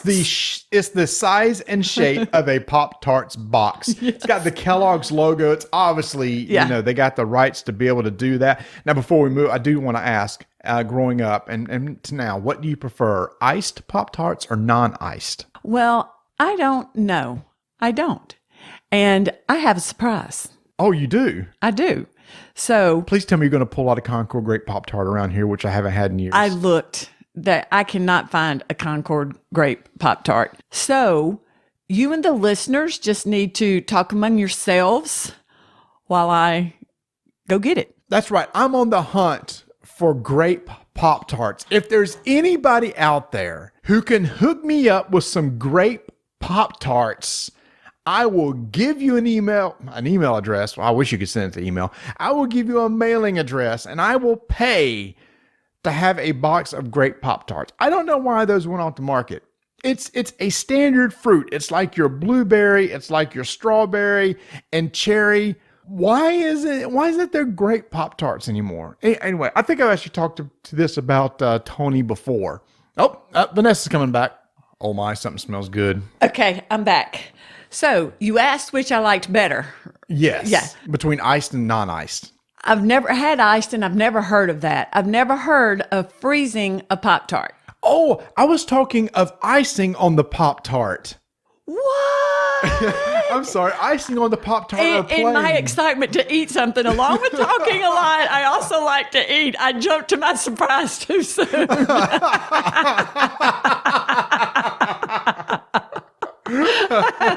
Okay, we're going to have to do these both at the same time. So, well, now I like the ice. Growing up, it was non-icing. I like, yes, and to toast it and have the butter sink down in it. Oh, I forgot the butter. Did you put a pat of butter on there? Yeah. Oh, but my. you know what? I think I have to say non-frosted. But so Frosted. I guess that's a better term than frosted. iced. So in the game, you are going to put your Pop-Tarts in the freezer or the toaster. Right. So I grew up putting them in the toaster. Yes. So right here, why don't you taste a warm blueberry? That is the closest I can find to the grape. I that feels actually good. have a toasted blueberry Pop-Tart, and Marty had no idea. So we're doing a taste test together, right? You're going to take a bite too, right? Oh, yeah. Okay, here we go. And I hope this isn't too loud, so I'm actually opening the package of frozen raspberry. Oh my goodness, blueberry is so good. So this Blueberry is is a good. frosted blueberry. And it's a good, to me, it's a close to grape. So And we're all like doing Weight Watchers and stuff right now. This is not on the plan. have you ever had a frozen Pop-Tart? I've never had a frozen Me either. Pop-Tart. All right, so there's the frozen. So I'm going to take a bite of the toasted blueberry, which I know I want like. your reaction. Here we go. Oh, it's so warm and gooey in the middle, and it is delicious. Oh my gosh, why have we been on Weight Watchers? What have I missed? We're just going to have to stop recording and eat some Pop-Tarts. We'll be eating Pop-Tarts as we record. All right, here we go. All right, has taste the been, frozen. This has been is a frozen. And we'll Break it in half and we'll taste it at the same time. Yep. All right, here we go. You ready? Wait a minute. Okay. Still getting the, is there milk involved? Oh, there's no milk over there. No milk. I'm fine. sorry. Okay, here we go. Here we go. 1, 2, 3. It's not bad, Vanessa. It's not bad. I'm a toaster. I'm a toaster, but okay, here's the question It's for not you. bad. Room temperature or frozen? Like straight out of the box or frozen? I would say straight out of the box because I don't have time to put it in the freezer and wait for it to get cold. I want to eat it. I was thinking if I handed you one or the other and it's already frozen. Listen, I'm just now eating a Pop-Tart after so long. I'm not going to wait. I may not even wait to toast at room temperature all the way. Okay, I don't know. This is pretty good frozen. This is good. It's very good. I'm hooking in a bite. So while you're chewing that bite, I love games that bring back memories and incorporate things that you can bring to the table with you. Like the Yacht Rock, we turned on that music. And we learned something from that. Even with the Pop-Tarts, I learned you could freeze Pop-Tarts. But I bought Pop-Tarts and we ate Pop-Tart. Well, we didn't eat Pop-Tarts that night, did we? The No, we kids didn't. did. Yeah. While we played the Pop-Tart game. And we played this with 2 of our sons and then our son's Yeah, girlfriend. so we had 5 people playing, And we had a blast. They really got into the game. I think because it was familiar looking at the Pop-Tarts, they named all the flavors. It's a simple game to play. Yep. So, yeah, like you said, there's a whole big deck of different flavor of Pop-Tarts. In the beginning of the game, you're going to shuffle those and put 7 out on the table. And on one end, you're going to have a card that has a toaster on it. The other end, you're going to have a card that has a freezer. And right in the middle card, you're going to have an arrow that you're just going to put down, and it's either going to be pointing to the freezer or pointing to the toaster. Then you got a deck of action cards. Everybody's going to be dealt 3 cards. On your turn, you can play as many action cards as you want from 0 to 3. These action cards do things like shift 2 Pop-Tarts in a line, shift 2 that are 2 apart, shift the 2 on the end. And after you're done, you're going to take the Pop-Tart that's closest to the thing that's being pointed to by the arrow. So if it's pointing to the freezer, you take the Pop-Tart beside the freezer and vice versa. Then you move the other 3 Pop-Tarts towards the freezer down. and then draw a new one and put it in the middle. The goal of the game is to score points by eating these Pop-Tarts and trying to match other cards that are in the table that says, hey, if you happen to get, and it's going to have this, if you have this number of flavors in the freezer and this one in the toaster, if you got these 3 combinations on one side, turn those in, take this card, and it gives you some bonus points. But when you take the card, you have a little card in front of you that has half a toaster, half a freezer, and the card you pulled from goes underneath one of those sides, so you can track which one that you pulled it from. Right. And you cannot swap them around.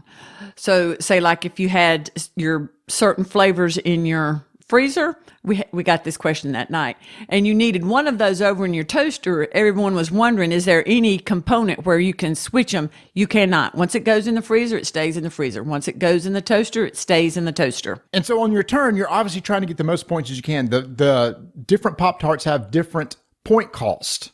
And you don't have to match a card that's on the table. That goal, you could just, once you get a certain number of Pop-Tarts, I think it's 5 Pop-Tarts on the table, you have to eat some anyway because you can't have any more than 5 on the table. And you just put those off to the side. Those are going to count as points toward the end. But if you can match some of the cards out there, and that's the whole goal of these action cards, you're trying to manipulate the card row so that you can get the right combination of Pop-Tarts to get those 5 bonus points from the different cards that come out. Yep. And it was so much fun watching everybody try to manipulate those cards with swap 2 cards beside each other, swap 2 that are 2 spaces apart. You said this, and then swap the ends. And that's really the only actions that, you can change the direction of the arrow. Oh, yeah. I don't know if you said that. One of the action cards is change it. Yeah, that's pretty important too, because there were times it's like, somebody please flip the arrow so I can get something from the freezer side? It was an easy game to set up, an easy game to teach. Everyone loved it. It is a great game to pull out. And at the end, it was close, wasn't it? I think Rachel ended up winning by 1 point? As soon as somebody hits 30 points, yes. you go one more round so everybody else can have a chance to score some more points. And I was the one that actually triggered the end game, but then Rachel actually ended up with 31 points and won the game. And I don't know if we said it real clear. Yeah, you talk a lot. You talk really fast. But just like, you're going to get your car. You're like an auctioneer. Well, I've been doing this long enough with Tony where we only have 5 minutes to talk about a game. So we got 5 minutes to talk about a game. We're going to talk about the Pop-Tart. You just need to slow down a little bit. People want to know how to play the game. Well, if you're going to be talking, can you hand me that blueberry warm Pop-Tart over there? Yeah, I want the warm one before it gets cold. Oh, it might already be cold. So there are cards out there that have combinations of Pop-Tarts that you need certain flavors in the freezer, certain flavors in the toaster. And once you get the Pop-Tarts to fulfill that, then you can take that card and you get the points that are on that card. You can also quote eat a Pop-Tart, and it just counts as 1 point. and you Well, just it counts. keep those. It counts as the number. Oh, of the points number of that's points Pop-Tart. on the Pop-Tart. Yeah, I did. That's right. I That's did right. in my That's right. auctioneer. Yeah. Kind of mentioned that earlier, but yeah. So that's how Yeah. you score the points in the game. I did mention this about the components. Did you notice the insert is foil? That is so cool. The insert that holds the cards, it looks like foil, which is like the package of the Pop-Tarts. Yep, this game plays 2 to 6 players. It probably takes 20 minutes, 20 to 30 minutes is the most. A fun 20 This minutes. was a fun game. Very fun. When I heard a Pop-Tart game, I said, this is going to be dumb. It was not. Party. When I first saw it, When I heard it, I said, this is going to be delicious. This is the Pop-Tart game is delicious fun. Boom. Bam! That's a quote, baby. That is quotable. Funko and Prospero Hall, you can use that. Yeah, Vanessa said, do not give this game away. Tony was wanting to try it, and it's like, no, you keep this game. No, seriously, this is a fun game. We're keeping this on the shelf, and it's got to be. It's not that expensive. I haven't looked up the price, and I love the tagline on it: fast-paced, flavor-filled fun. That's not the only Funko games that we played. And by the way, even though we're transitioning to another game, I'm still eating the Pop-Tart. The last game, Vanessa, that you and I played is something called, also from Funko Prospero Hall, Last Defense. Marty, I have to say something. You put these games out in the correct order. The first one, Yacht Rock, it's a slow pace. It's a chill game like it's a Yacht very Rock. chill game. Mm-hmm. Yeah. Pop-Tarts, I had to use a little more energy. My brain had to work a little more. Had to move around, a little more energy. We busted open Last Defense, and I tell you what, that was a roller coaster, and by the time it was over, my heart was pounding. It is high energy, fast paced. We had a ball playing this game. And I think all you need to do is know the tagline on the box that says, you have 20 minutes to save the city. And that's pretty much the whole game right there. What do you think? You have 20 minutes to save the city. You think you're going to have a little timer and you turn it over and watch it go down to 20 minutes? Oh, no. I was running mouth full of Pop-Tart. All right. So while he's eating, I'm going to tell you what you have, people. You have an interactive app. And once that thing gets going, man, you are on a race against the clock. But let me back up a little bit. Oh, she's backing up. Yeah. First of all, you pull the board out and you look at these components and these pieces, and I just love them. You have 5 or 6 monsters. 5 monsters. And the art is like old 50s movies, and I love it. Yeah, and the board is very colorful. It's even though it's monsters are attacking the city, the board art and everything is just super colorful. You're playing one of 6 different characters in a city. At the beginning of the game, you're going to pick one of these, and they have like nice little miniatures too. Oh yes, yeah, that are color based to go along with the character card, and you're going to pick one of those. And on the board consists of a city with a bunch of different locations like the mega store, construction site, bank, etc. And you're going to get this app. It's on iOS and it's on Google. And you're going to start it up and it's going to say, okay, you're going to need to put out a Rubble and Scientist pair of tokens on these sites I'm going to tell you to. So what you do is you take these Rubble tokens and put them face down and shuffle them up. Same thing with the Scientist tokens. And then you put a Rumble token on top of a Scientist and you pair them all up. And you're going to use those during the course of the game. And the board is... So the game is, you have the monsters. Monsters are going to come out to certain places in the city. In those places, there's been a natural disaster, and the scientists are trapped. So we're removing the rubble to retrieve the scientist, and certain scientist combinations will get rid of the monster. Do you just want to come on now and do the rules? Because you do it much better than I do. I don't know how anybody has ever bought a game from y'all's reviews. So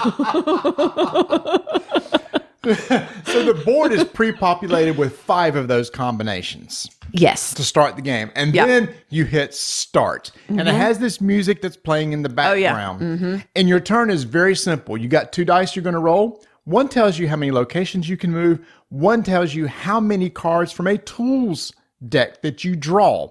And it's different tools. It's flares and construction helmets and fire extinguishers, etc. But you're going to have a hand of 5 cards. And what you're going to do is you're going to move around the city. When you get to one of those locations that has the scientist and the rubble token, when you get there, you immediately flip over the rubble token. And on the other side, it says, this is the tools that you need to clear the rubble. Right. If you have those, you discard those, clear the rubble, take the scientist token, flip it over, and put it on your character card. Right. So that's how you rescue a scientist. So that sounds pretty straightforward and pretty simple. You and I, if we're in the same spot, we can trade one card to each other. So if you happen to have a certain combination of a scientist of where you're going and you need one of my tools, I can trade them to you. Kind of like Pandemic in that aspect, because you can do a little bit of trading. All right, that's cool. Music's playing in the background. Cool. Oh, I do want to say something about the little people. We've played enough games to where as soon as we set it up, I think I asked, okay, what's my player's ability? The players don't have different abilities. It's just a straight player marker or token or miniature, excuse me. It's just a straight player miniature. It is a great game to pull out for people just getting into that. So you don't have to keep up with a lot of stats and different things like that. Your person is your person. You roll your dice, you get your tools, and you move your spaces. Yep. Very straightforward. Yeah, and in fact, every character card tells you exactly what you're going to do. It's literally those steps that you just said. And you would think this game would have different player abilities. And I thought, I wish we did. But after it was over, it's like, I'm glad we didn't. Because you're racing against the clock and it would be too hard to track of like, what's your ability? Let's take advantage of your ability. And you're just wasting time at that point. So now that brings us to that point, which is what makes this game. Here we go. Your app, you have a big clock and you see it ticking down. And the first time, I wish we had a video of us the first time, because we didn't. That first time you play it is unbelievable. So it's going down. There's a news reporter and she tells you what happens. And so they tell you where the monster went, but it's the music is intense and they count down and they say the sentient plant has been spotted at the plaza, and it moves to the plaza. It is constantly moving. So you're on your way to get it and then it moves somewhere else. Those monsters are constantly moving all over the board. You were trying to run all over the board. That clock is ticking down. We were panicking. And every time a monster pops out on the board or moves, you take one of those combinations of the rubble and scientists to put them on the board. They're eventually all going to be deployed because you're going to need all those scientists to help clear the monsters. Because when a monster comes out, you flip it over and you see exactly what scientists it needs. So as soon as you get the scientist, what you do is you head back to the plaza and you drop off the scientist in there. A monster will never appear in the plaza. As soon as the right combination of scientists are in the plaza, you can immediately defeat that monster. You pause the app, say, I've removed this particular threat, and it continues. So the app knows that monster's been taken care of and off the board. But like you said, every 2 or 3 minutes, you get this news break. And you're just like, UFO spotted over in the bank. It's like, oh, sheesh. And if you happen to be in the location where the monster hits, you immediately have to go back to the rest area. And if you had a scientist, you drop them off where that monster was. And I don't think we told everyone, you cannot enter a location with a monster unless you have a flare, one of the tools. Or leave. That's right. You can't enter or leave with the monster unless you have that. That is one, I don't know, it's not really an ability, but Marty has a card here, the skateboarder. She goes to the mall. That's the skateboarder's location. You can enter your own location with the monster without the flare. Yes. Yeah. So that is one, you're right. That is kind of a special ability that you have if you need it. So if a monster pops up in there and there's a bunch of scientists in there, it's like, well, you go take care of that because we don't need a flare. And as soon as you enter a location with a scientist that's already been revealed, you just put them right back on your character card. And again, try to get to the plaza. So over 20 minutes, you're trying to find all the tools that you need to uncover the scientist, get the right scientist back to the plaza so that you can use those to get rid of the monsters in just 20 minutes. And multiple times that we've played, we maybe have 2 or 3 minutes. And we're playing on the beginner version. The first time we played, it was maybe even like a minute. Yep. But did we say it's not just one scientist? You have to collect 2, so it takes a while to get all the right scientists. Yeah, you're right. And one of the tokens that you could also discover is a helicopter, which is just a free movement. You can just move anywhere on the board. So that's another thing that when you clear rubble, it might be a helicopter token for easily moving around the board too. Right. So you and I played it, just the 2 of us. A lot of fun. And then we played it, all 5 of us. Oh, that was crazy. And it was crazy. Like, I found myself, like, there's a lot of discussion to try to switch, and I'm like, stop talking and roll the dice.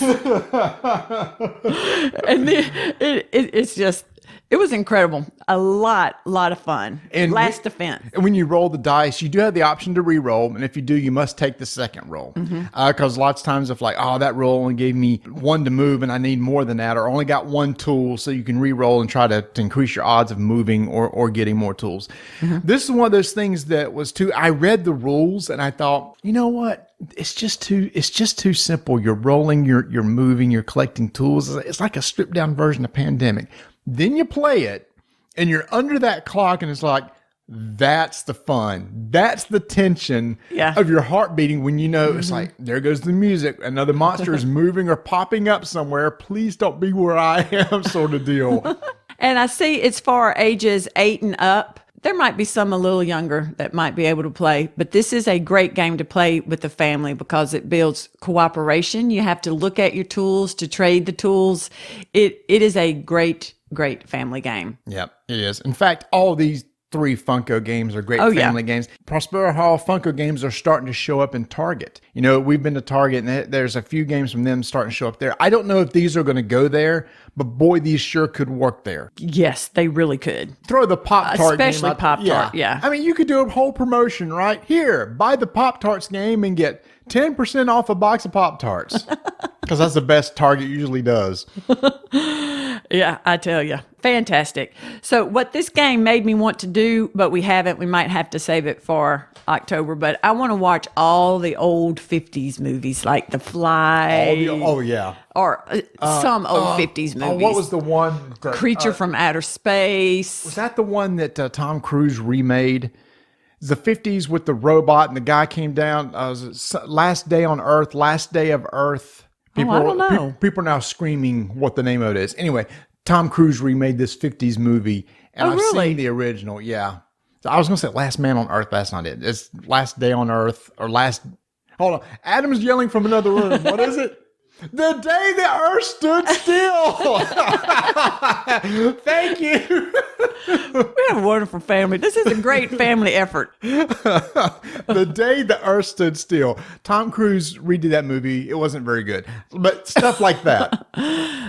Well, that's the fun of those 50s, to watch those 50s movies, is to watch a bad movie. No. The Tom Cruise one was bad. Oh, the 50s version was good. Well, then let's watch that one. Let's watch that War of the Worlds. You remember the old, they made that one again. Tom Cruise remade that one too. We saw that one. Which was not good either. The art on all 3 of these games is just unbelievable. It's fantastic. They're fun to look at. Production-wise, Funko Prospero Hall just knocks it out of the park every single time. And these are affordable games. Again, you've got different intensities, like you said. You got the easygoing Yacht Rock, the somewhat chaotic Pop-Tarts game racing so you can get the most points. Yeah, it didn't feel, it was great. What's the age on it? I don't have my glasses. 13 and up. Oh, it could be younger. It could be younger than that. It could be younger. Yeah, it could be younger. It is great for recognizing numbers, adding. It's fabulous. It could be younger. And then Last Defense is just, oh my goodness. It's just crazy, chaotic fun. I can't get over the fact how simple it is to play, but how fun it is. In the app, it's a reporter, and it was just great the way the whole thing was done. I felt like it was real. I felt like she was a real news reporter, and it was really happening, and that we really were the Last Defense. Yeah, and again, it's very cool. We saved y'all though. We saved your world. It came down to the wire, but we did it. Well, we need to play on the advanced or the normal version. In the beginner version, only 4 monsters pop out. And the other one, all 5 pop out or moving around the board. So yeah, again, colorful art. So if you got kids, it's not one of those things that's intense art-wise or anything. No. The experience is intense, but the art and flavor text and it's the fun colors. intense. Yes. It's not, yeah. Yes, and it's fun. Great family game. So there you go. 3 great Funko games, all different types. And I'm sitting here and finished off a Pop-Tart as we're sitting here talking. Now I feel like I need to go get a little bit of milk to wash this thing down. You do. Is there a milk game? If they haven't done it, they'll probably get with the dairy farmers and do a got milk at some point in time. You can have whole milk, chocolate milk, skim milk, 2%. Almond milk. Almond milk, which is delicious. Is it? Sweetened almond milk. Yeah, it is. How do you get milk out of an almond? I don't know, but I drink it.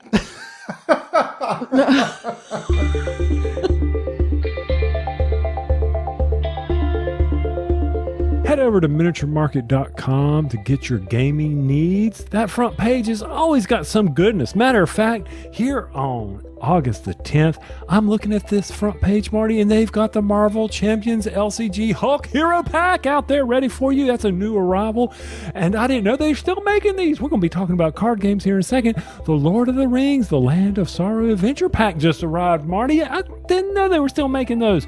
If I had paid attention to the pre-orders over at miniaturemarket.com, I would have already had those in my hands. Speaking of which, the pre-order system over there is top notch, because if you had pre-ordered Marvel Villainous Infinite Power, you'd have it, because right now it is sold out, and hopefully they'll get some more of those on sale over at miniaturemarket.com.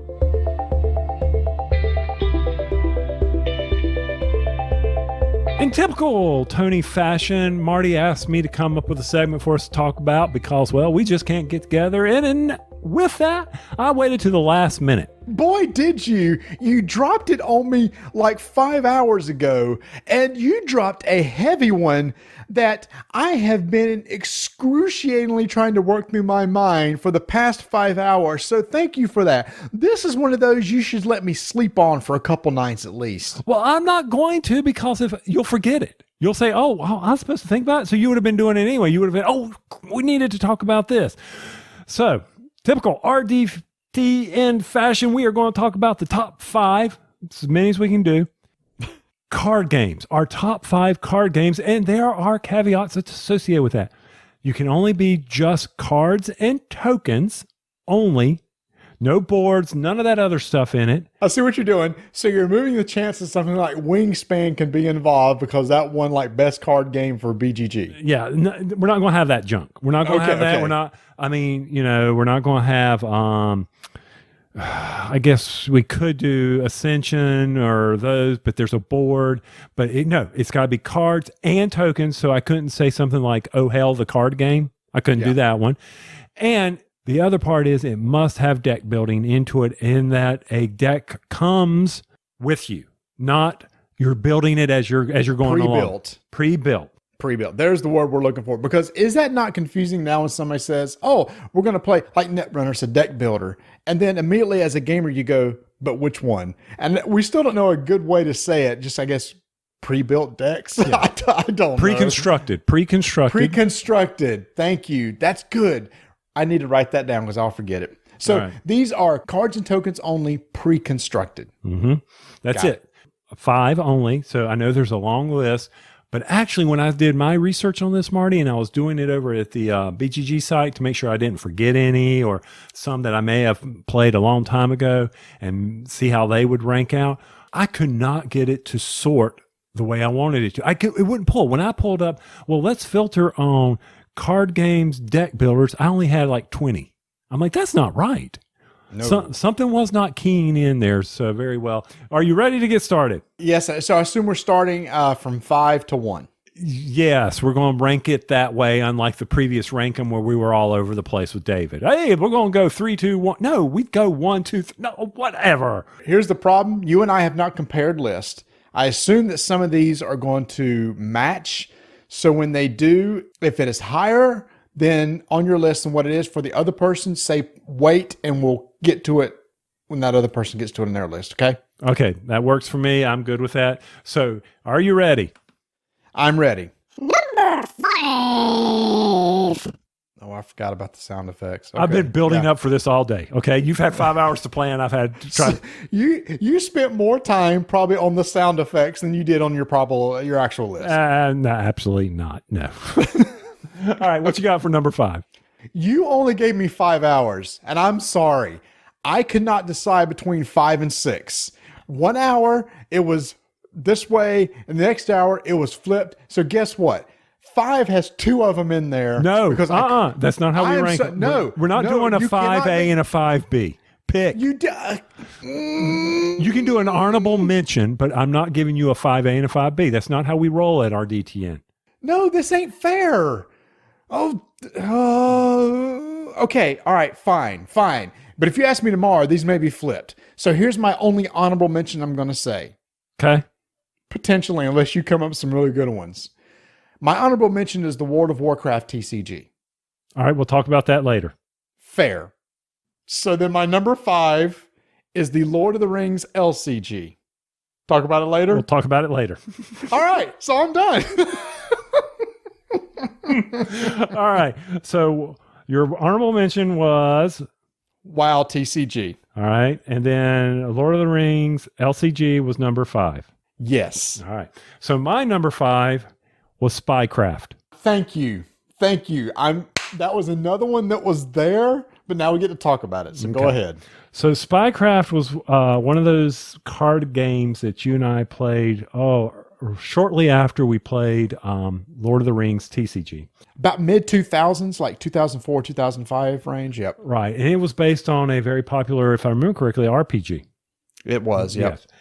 The whole concept of the spies, and there was just that uniqueness to that game that I really, really enjoyed.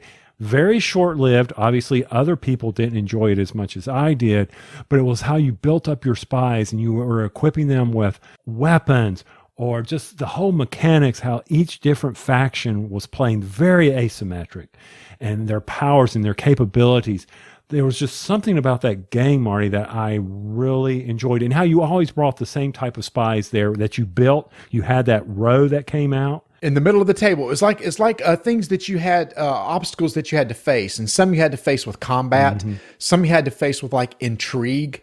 And so then you had these different stats that your spies needed to have in order to overcome those missions. Right. And the level of the spy kept getting bigger and better. And you were like, okay, I'm going to send this spy out there. And then I always enjoyed playing the one that would mess with the other people's deck. That one probably had one of my, that's always been one of my favorite type of decks to construct, is mess with the other people. But that one, there was something about that just really gelled with me. I could understand how those cards worked and how the traits all worked. And again, that mission deck in the middle of the table, I thought was so, man, I remember us sitting at the table right in there that I can see right there, us sitting around the table playing that game. It was from AEG. And I've actually gone back to them. I said, would y'all ever think of re-releasing it? But you got to have the IP. They didn't own Spycraft, the IP. I don't even know what happened to it, man. I don't know if it's still an RPG or something like that, but it's one of those themes that you don't see, right? That's what made it unique too, was just that theme of spies. You just don't see that a lot. Yeah, great game. I'm glad you mentioned it. Okay, let's head over to 4. And that's where I got your honorable mention, World of Warcraft. All right, so then I'll start talking about this one. So World of Warcraft came out, I guess, in between 2005, 2010. That's where we were playing it.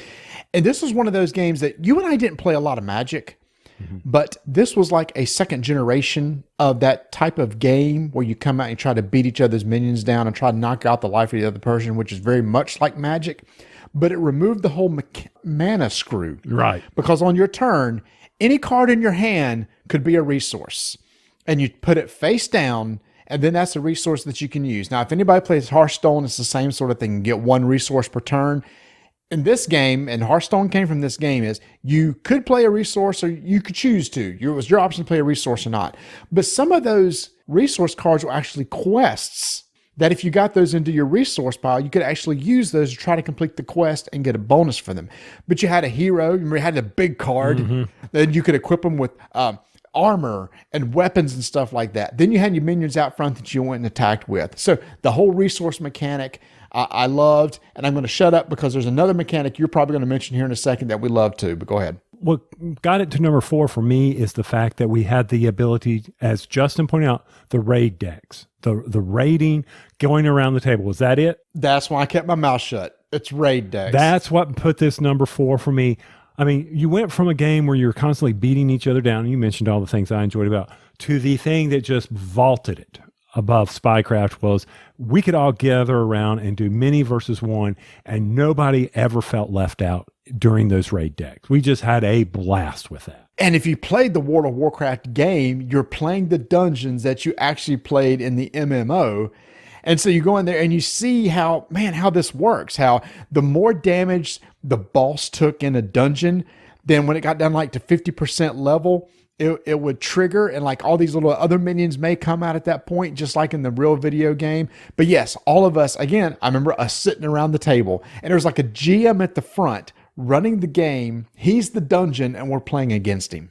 So what's your number 4? All right, so my number 4 is a game that I got excited about around 2015. That's when I was at Origins, and a designer, one of our good buddies, Isaac Vega, said, I want to show you this new card game that I got coming out called Ashes. All right, so Ashes is a really unique game from Plat Hat Games that use dice as resources. You got 10 dice that you roll. Depending on what face it is, you get to do different things with it, but that's all the resources that you got. It had this very cool back and forth mechanic of, I've got an action, side action, then you go. Back and forth, back and forth. The art was amazing. People may not realize this, but our logo is designed and drawn by Fernanda Suarez, who also did most of the art on the Ashes cards. And after seeing her cards, it's like, this is the person I would love to have work on our logo. And she did a fantastic job. And what's exciting is, just this past weekend, Tony, is that Team Covenant, a big content creator and a store out in Oklahoma who was a big fan of Ashes, has got together with Plat Hat Games, who's now on their own. They went back on their own to work together to bring back Ashes in version 1.5. What they're going to do is, at the tail end of Ashes, there was a lot of problems. There was a lot of cards that seemed to be broken. There was a lot of issues with some timing. Some cards had paragraphs of text that were hard to understand. They got the lead play tester to come in to run as the designer. He's taken 30% of the existing card pool. He's going to retool it. Team Covenant says, here you go. We're going to give this to you if we can get 1,000 people to sign up and spend $30 to buy this retooled set. Over the weekend, it made 1,000 people back that within 3 days. It's now going to happen. All those people that backed are going to get 30% of the card pool is going to be redone. Basically, it's going to be rising like a phoenix from the ashes, because it's called Ashes Reborn. And we're going to be able to play this again. And I'm excited about it. Early on, I love the game. But then there's some things that happen later on that's like, wow, this just doesn't work very well. So I can't wait to see what they do with the version 1.5. Number 3. I bet you're going to run out of different ones to do. I know. I mean, I know I am. You just might as well just add it in the person who counts down for our 5-minute initiative. My number 3 is Netrunner. All right. Talk about that later. All right. So what's your number 3? My number 3 is Lord of the Rings LCG. All right. We'll talk about that now. Which was your number 5. Number 5. Which is my number 3. What sold me on that is, the Lord of the Rings is always one of my favorite books, favorite movies, all that good stuff. And got very excited that they were going to have all these scenarios, these various mechanics that were built into it, battling, the sharing, the co-op, looking forward to the co-op nature. We weren't going against each other.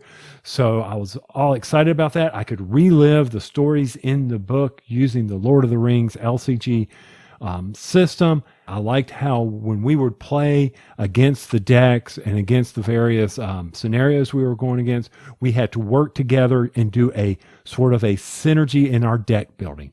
That to me really vaulted that game up. Was, oh, Marty, how are you going to do the spirit, or are you going to do the killing? What are you going to do? Okay, then I'm going to do this on my side to help us out. Mm-hmm. That to me is what I loved about that game. So for your number 5, why did you like it? Yeah, so no, I think that was, I can't remember, Warhammer Invasion came first, and I think we kind of dipped our toe into that. Was that the first LCG that we tried, or was it this one? It was this one. It was this one? Then we went back and tried Invasion? Yes. Okay, so this was a format that was brand new at the time to us, because Call of Cthulhu and Warhammer Invasion and I think it was the Game of Thrones were all these LCG, these living card games.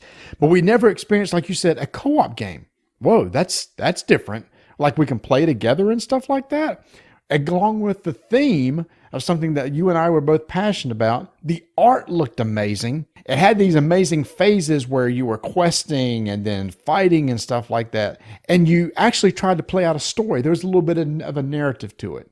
So to me, that's the game that really got me into LCGs. And I saw this is a format for me. Bye-bye CCGs.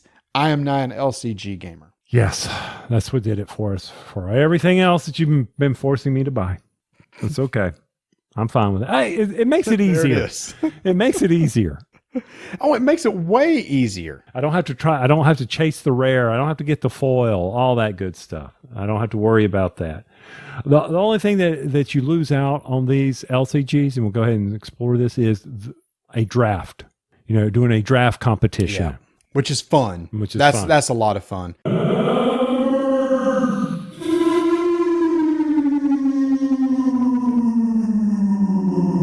No, it's not two. It was do. All right. Not do. No. Uno dos. I'm sorry. Let me try that one again.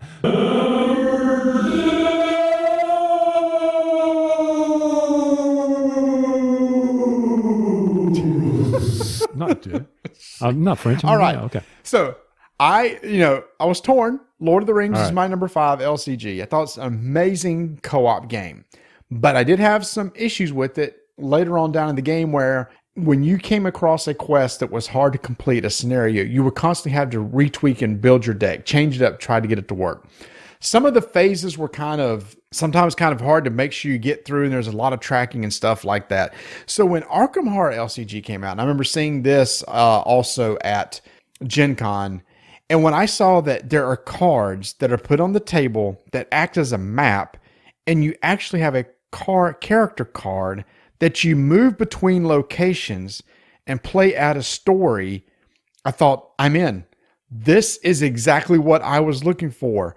I have never, ever played a card game, a strategy card game that's also a co-op that has the narrative that this game has. And I've been playing this game ever since it came out. I've been buying I've bought every set except for one. I'm playing with some guys at work. In fact, we're supposed to be playing this week as we're playing through a campaign. There's the whole concept of you start with an investigator, you build a deck, you finish a scenario, you get XP, you tweak your deck, you make your deck more powerful. You play through multiple scenarios that builds a story. There are some paths where it branches off and you got to make some decisions.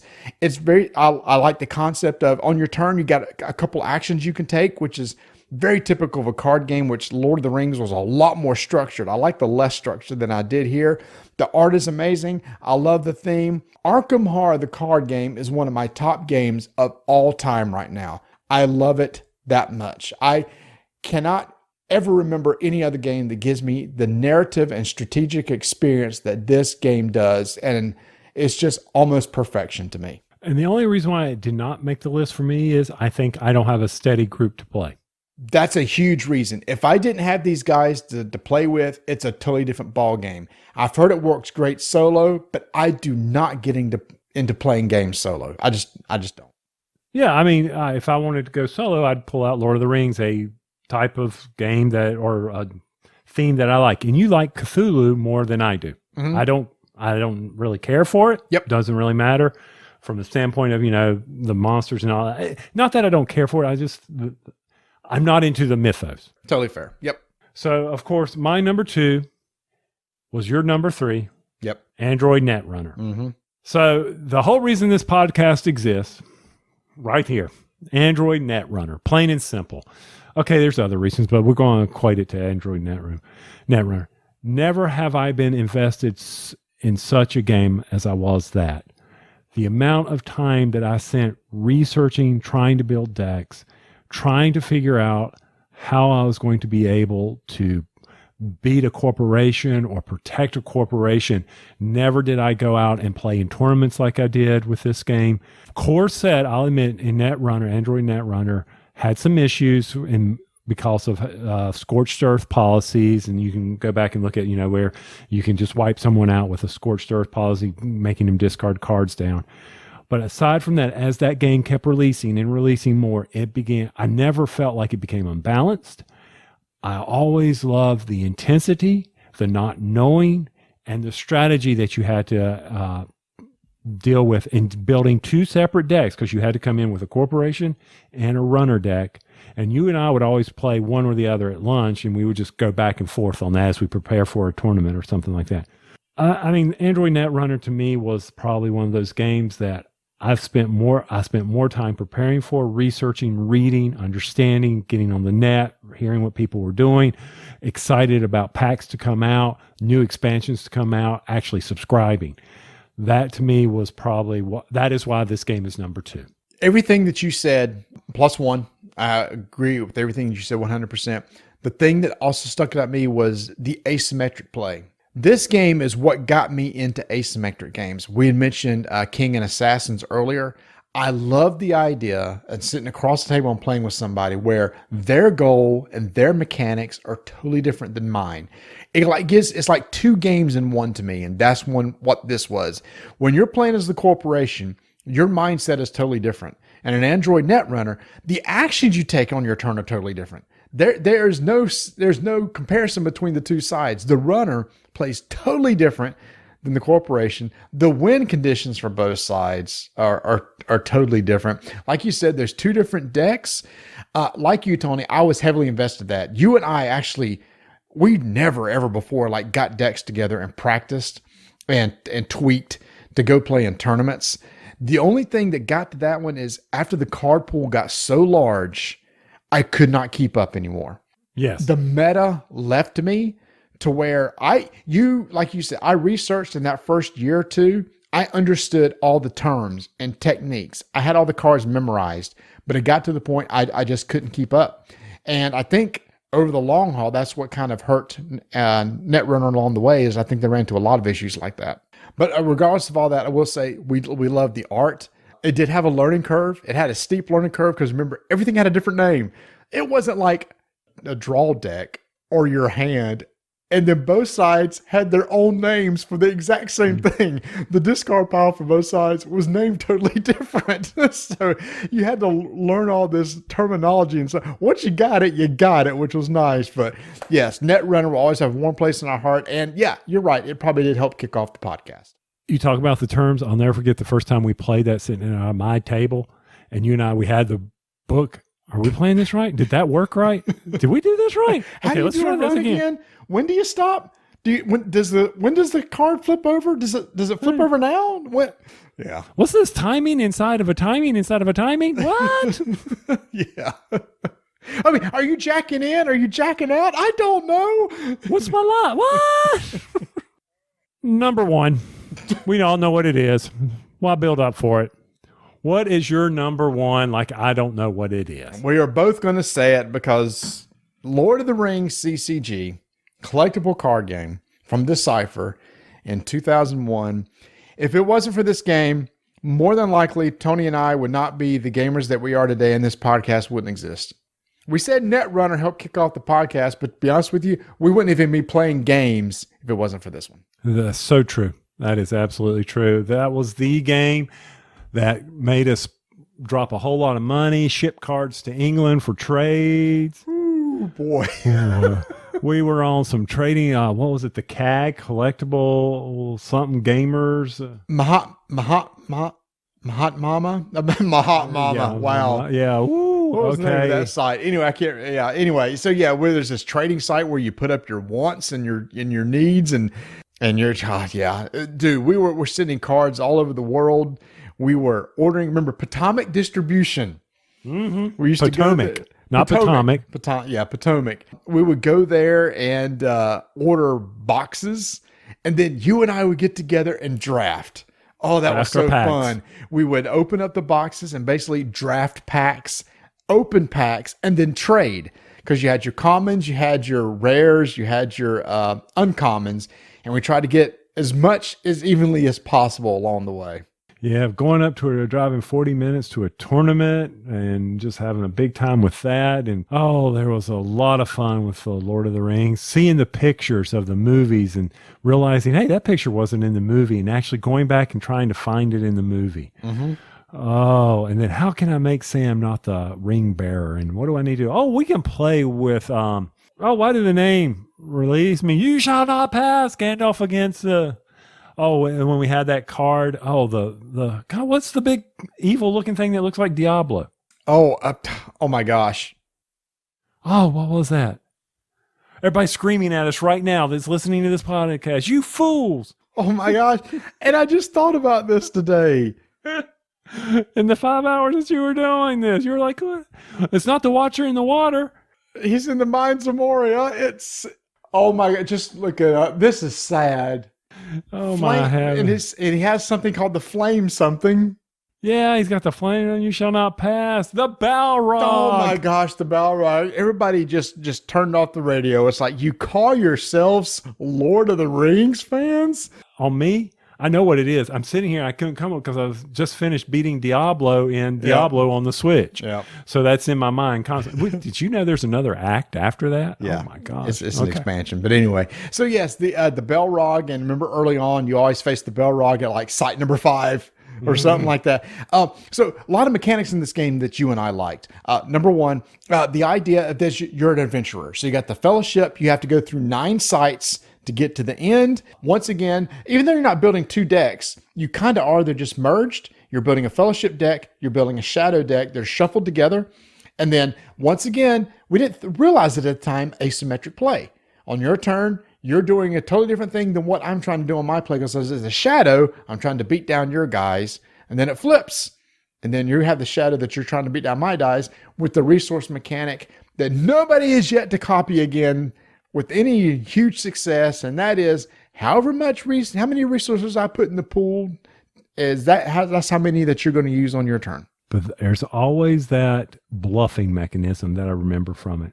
If I push on that path, does he have Shadow in his hand, or is he full of Fellowship and he has no Shadow? So I'm going to have safe journey, because if I can continue down that path more than you, it puts more pressure on the other player. So you're sitting there and it's like, because you could move 2 steps on the path.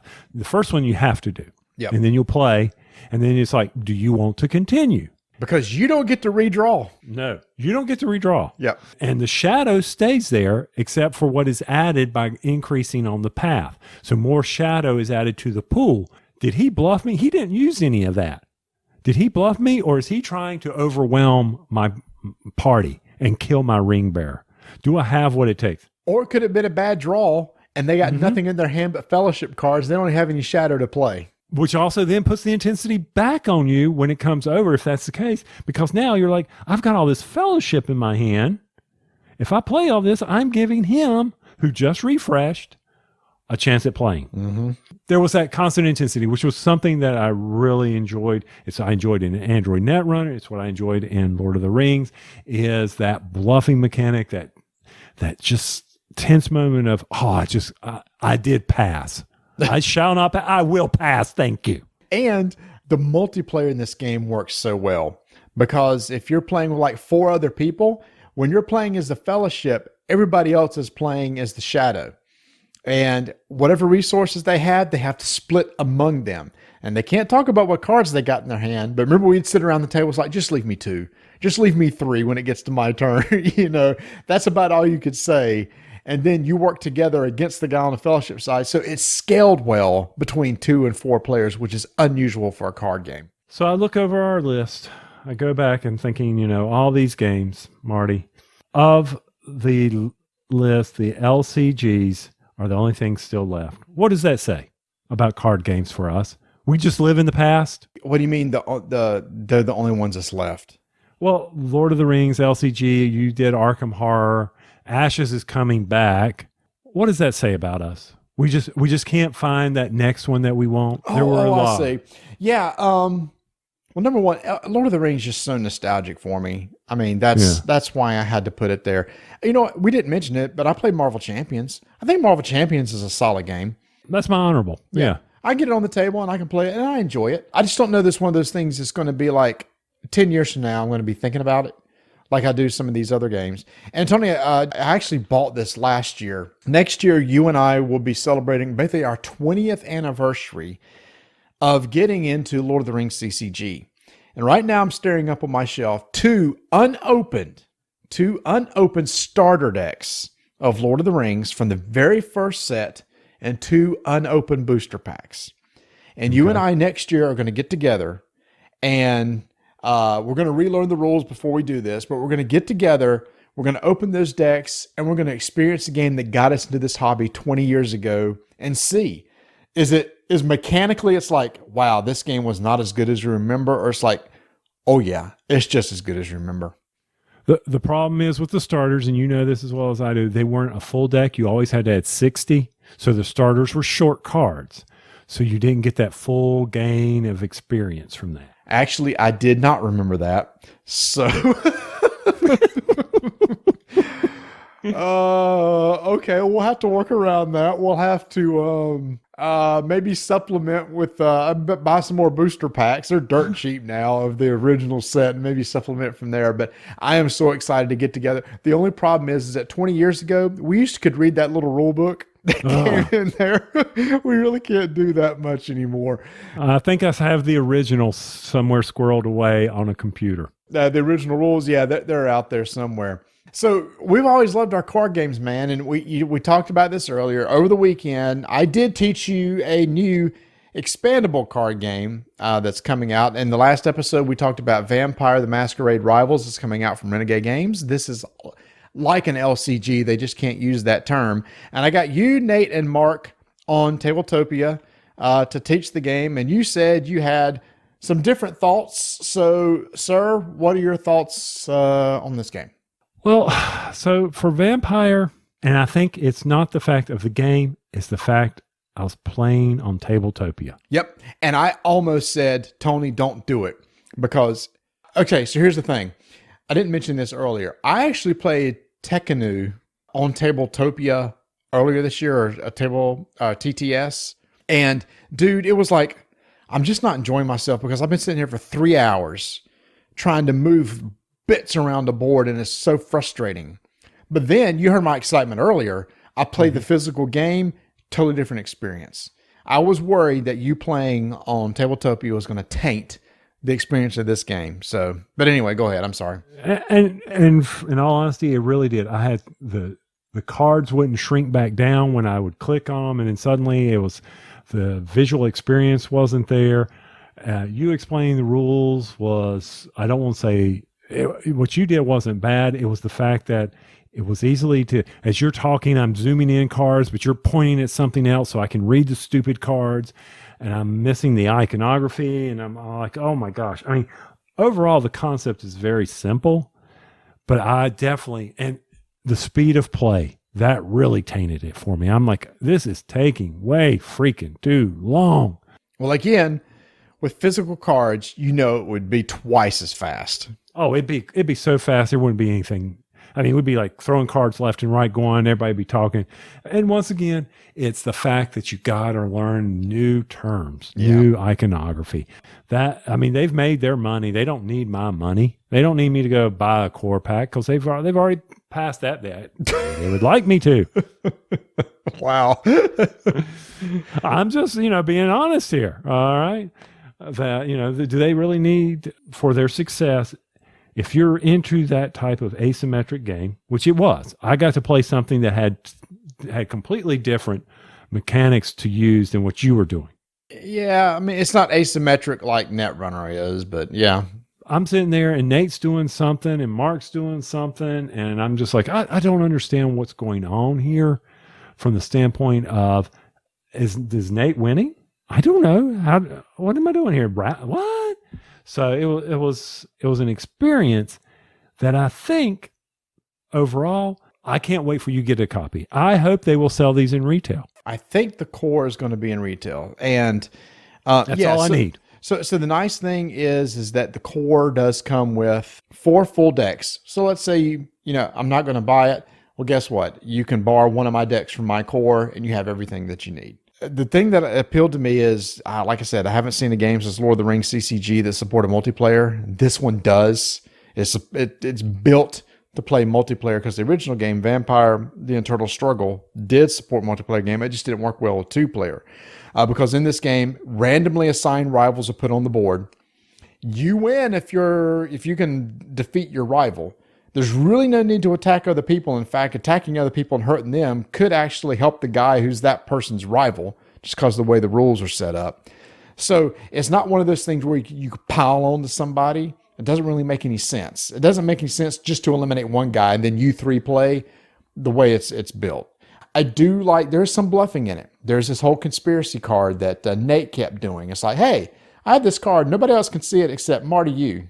Hey, you want to help contribute this and make this happen? Sure. And you guys don't know what it is. You know it's probably going to be bad when it flips over. So there's this social element that I think it's going to be interesting to see.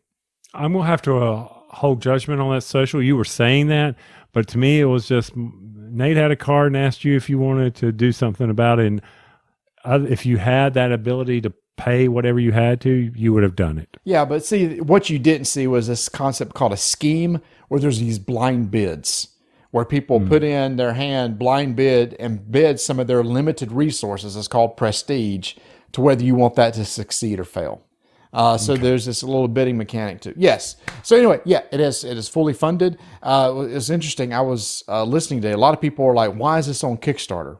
Why is Ashes having a subscription base to get reprinted? I listened to the Team Covenant podcast that came out today. They had a fantastic discussion on this.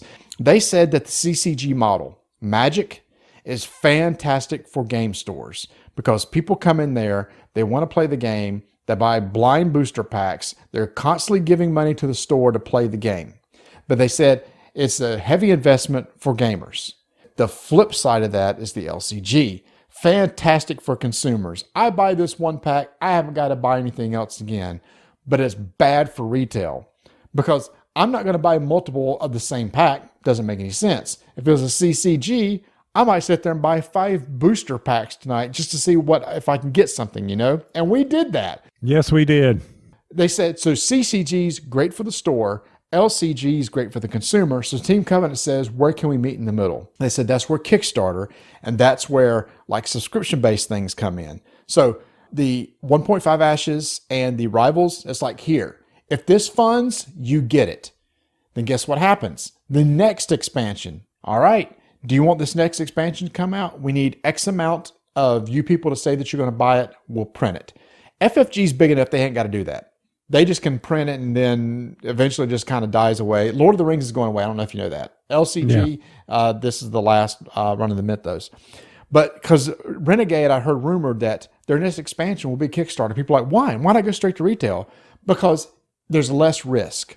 If nobody backs the next expansion, they don't print it. They lose nothing because they got to keep designing to keep going with the card game.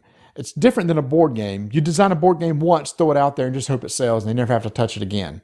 It doesn't work that way for CCGs. And it was just a really, really good podcast on how card games work mechanically, about how there's a community around card games. The CCGs are great for stores. LCGs are great for consumers. So they're trying to find a way to get the two together so it works for everybody.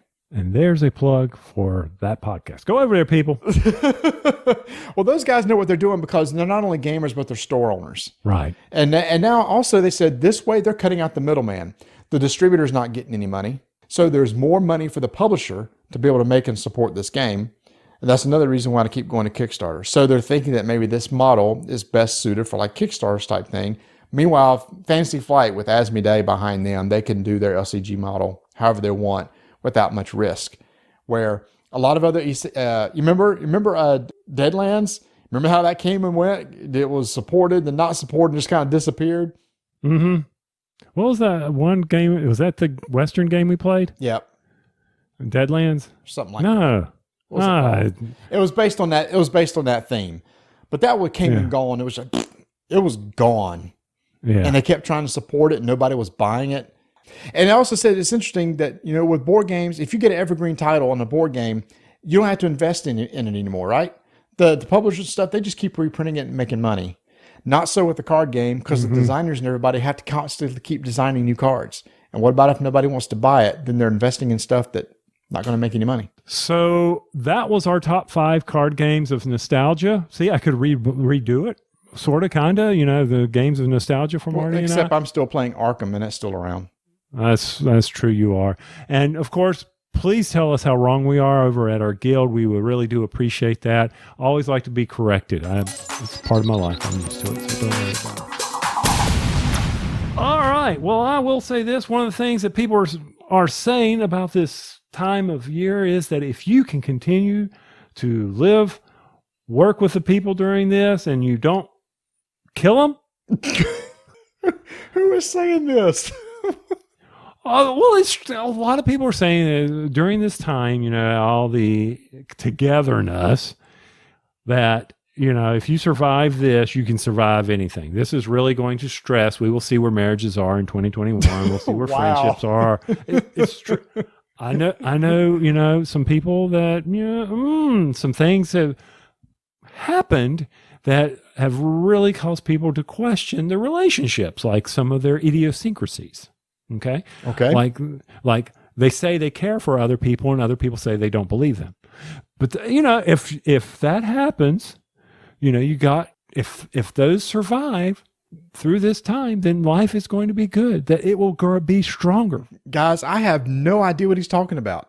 I don't know. Are you going somewhere with this? I am going somewhere. What I'm saying is, like, I know some people some of Rebecca's friends, whose relationships have broken up because idiosyncrasies have come out in their relationships, things that they didn't like about that person.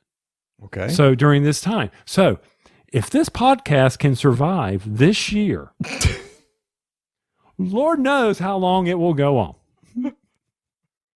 Okay. That's where that train was going. Well, okay. I'm not sure why that train ever had to leave the station, but okay, yay. I didn't know how to get into the outro, and I didn't want to make it too awkward, but I made it too awkward, so leave me alone, okay? I mean, I could have come into the outro and just said, keep rolling dice. And taking names.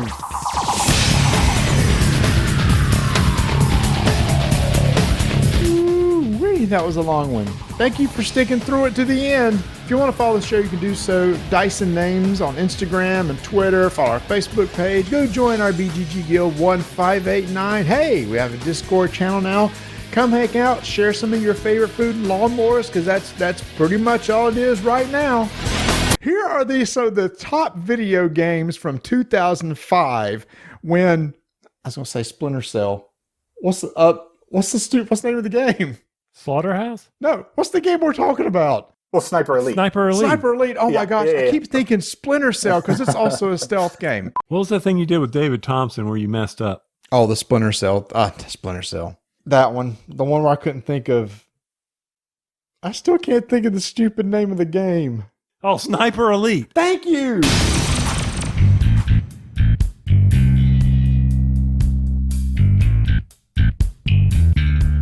Maybe you attended Gen Con online a couple weeks ago. Well, did you know if you want some memorabilia from that event, you can head over to the Broken Token and check out the official Gen Con 2020 modular dice tumblers.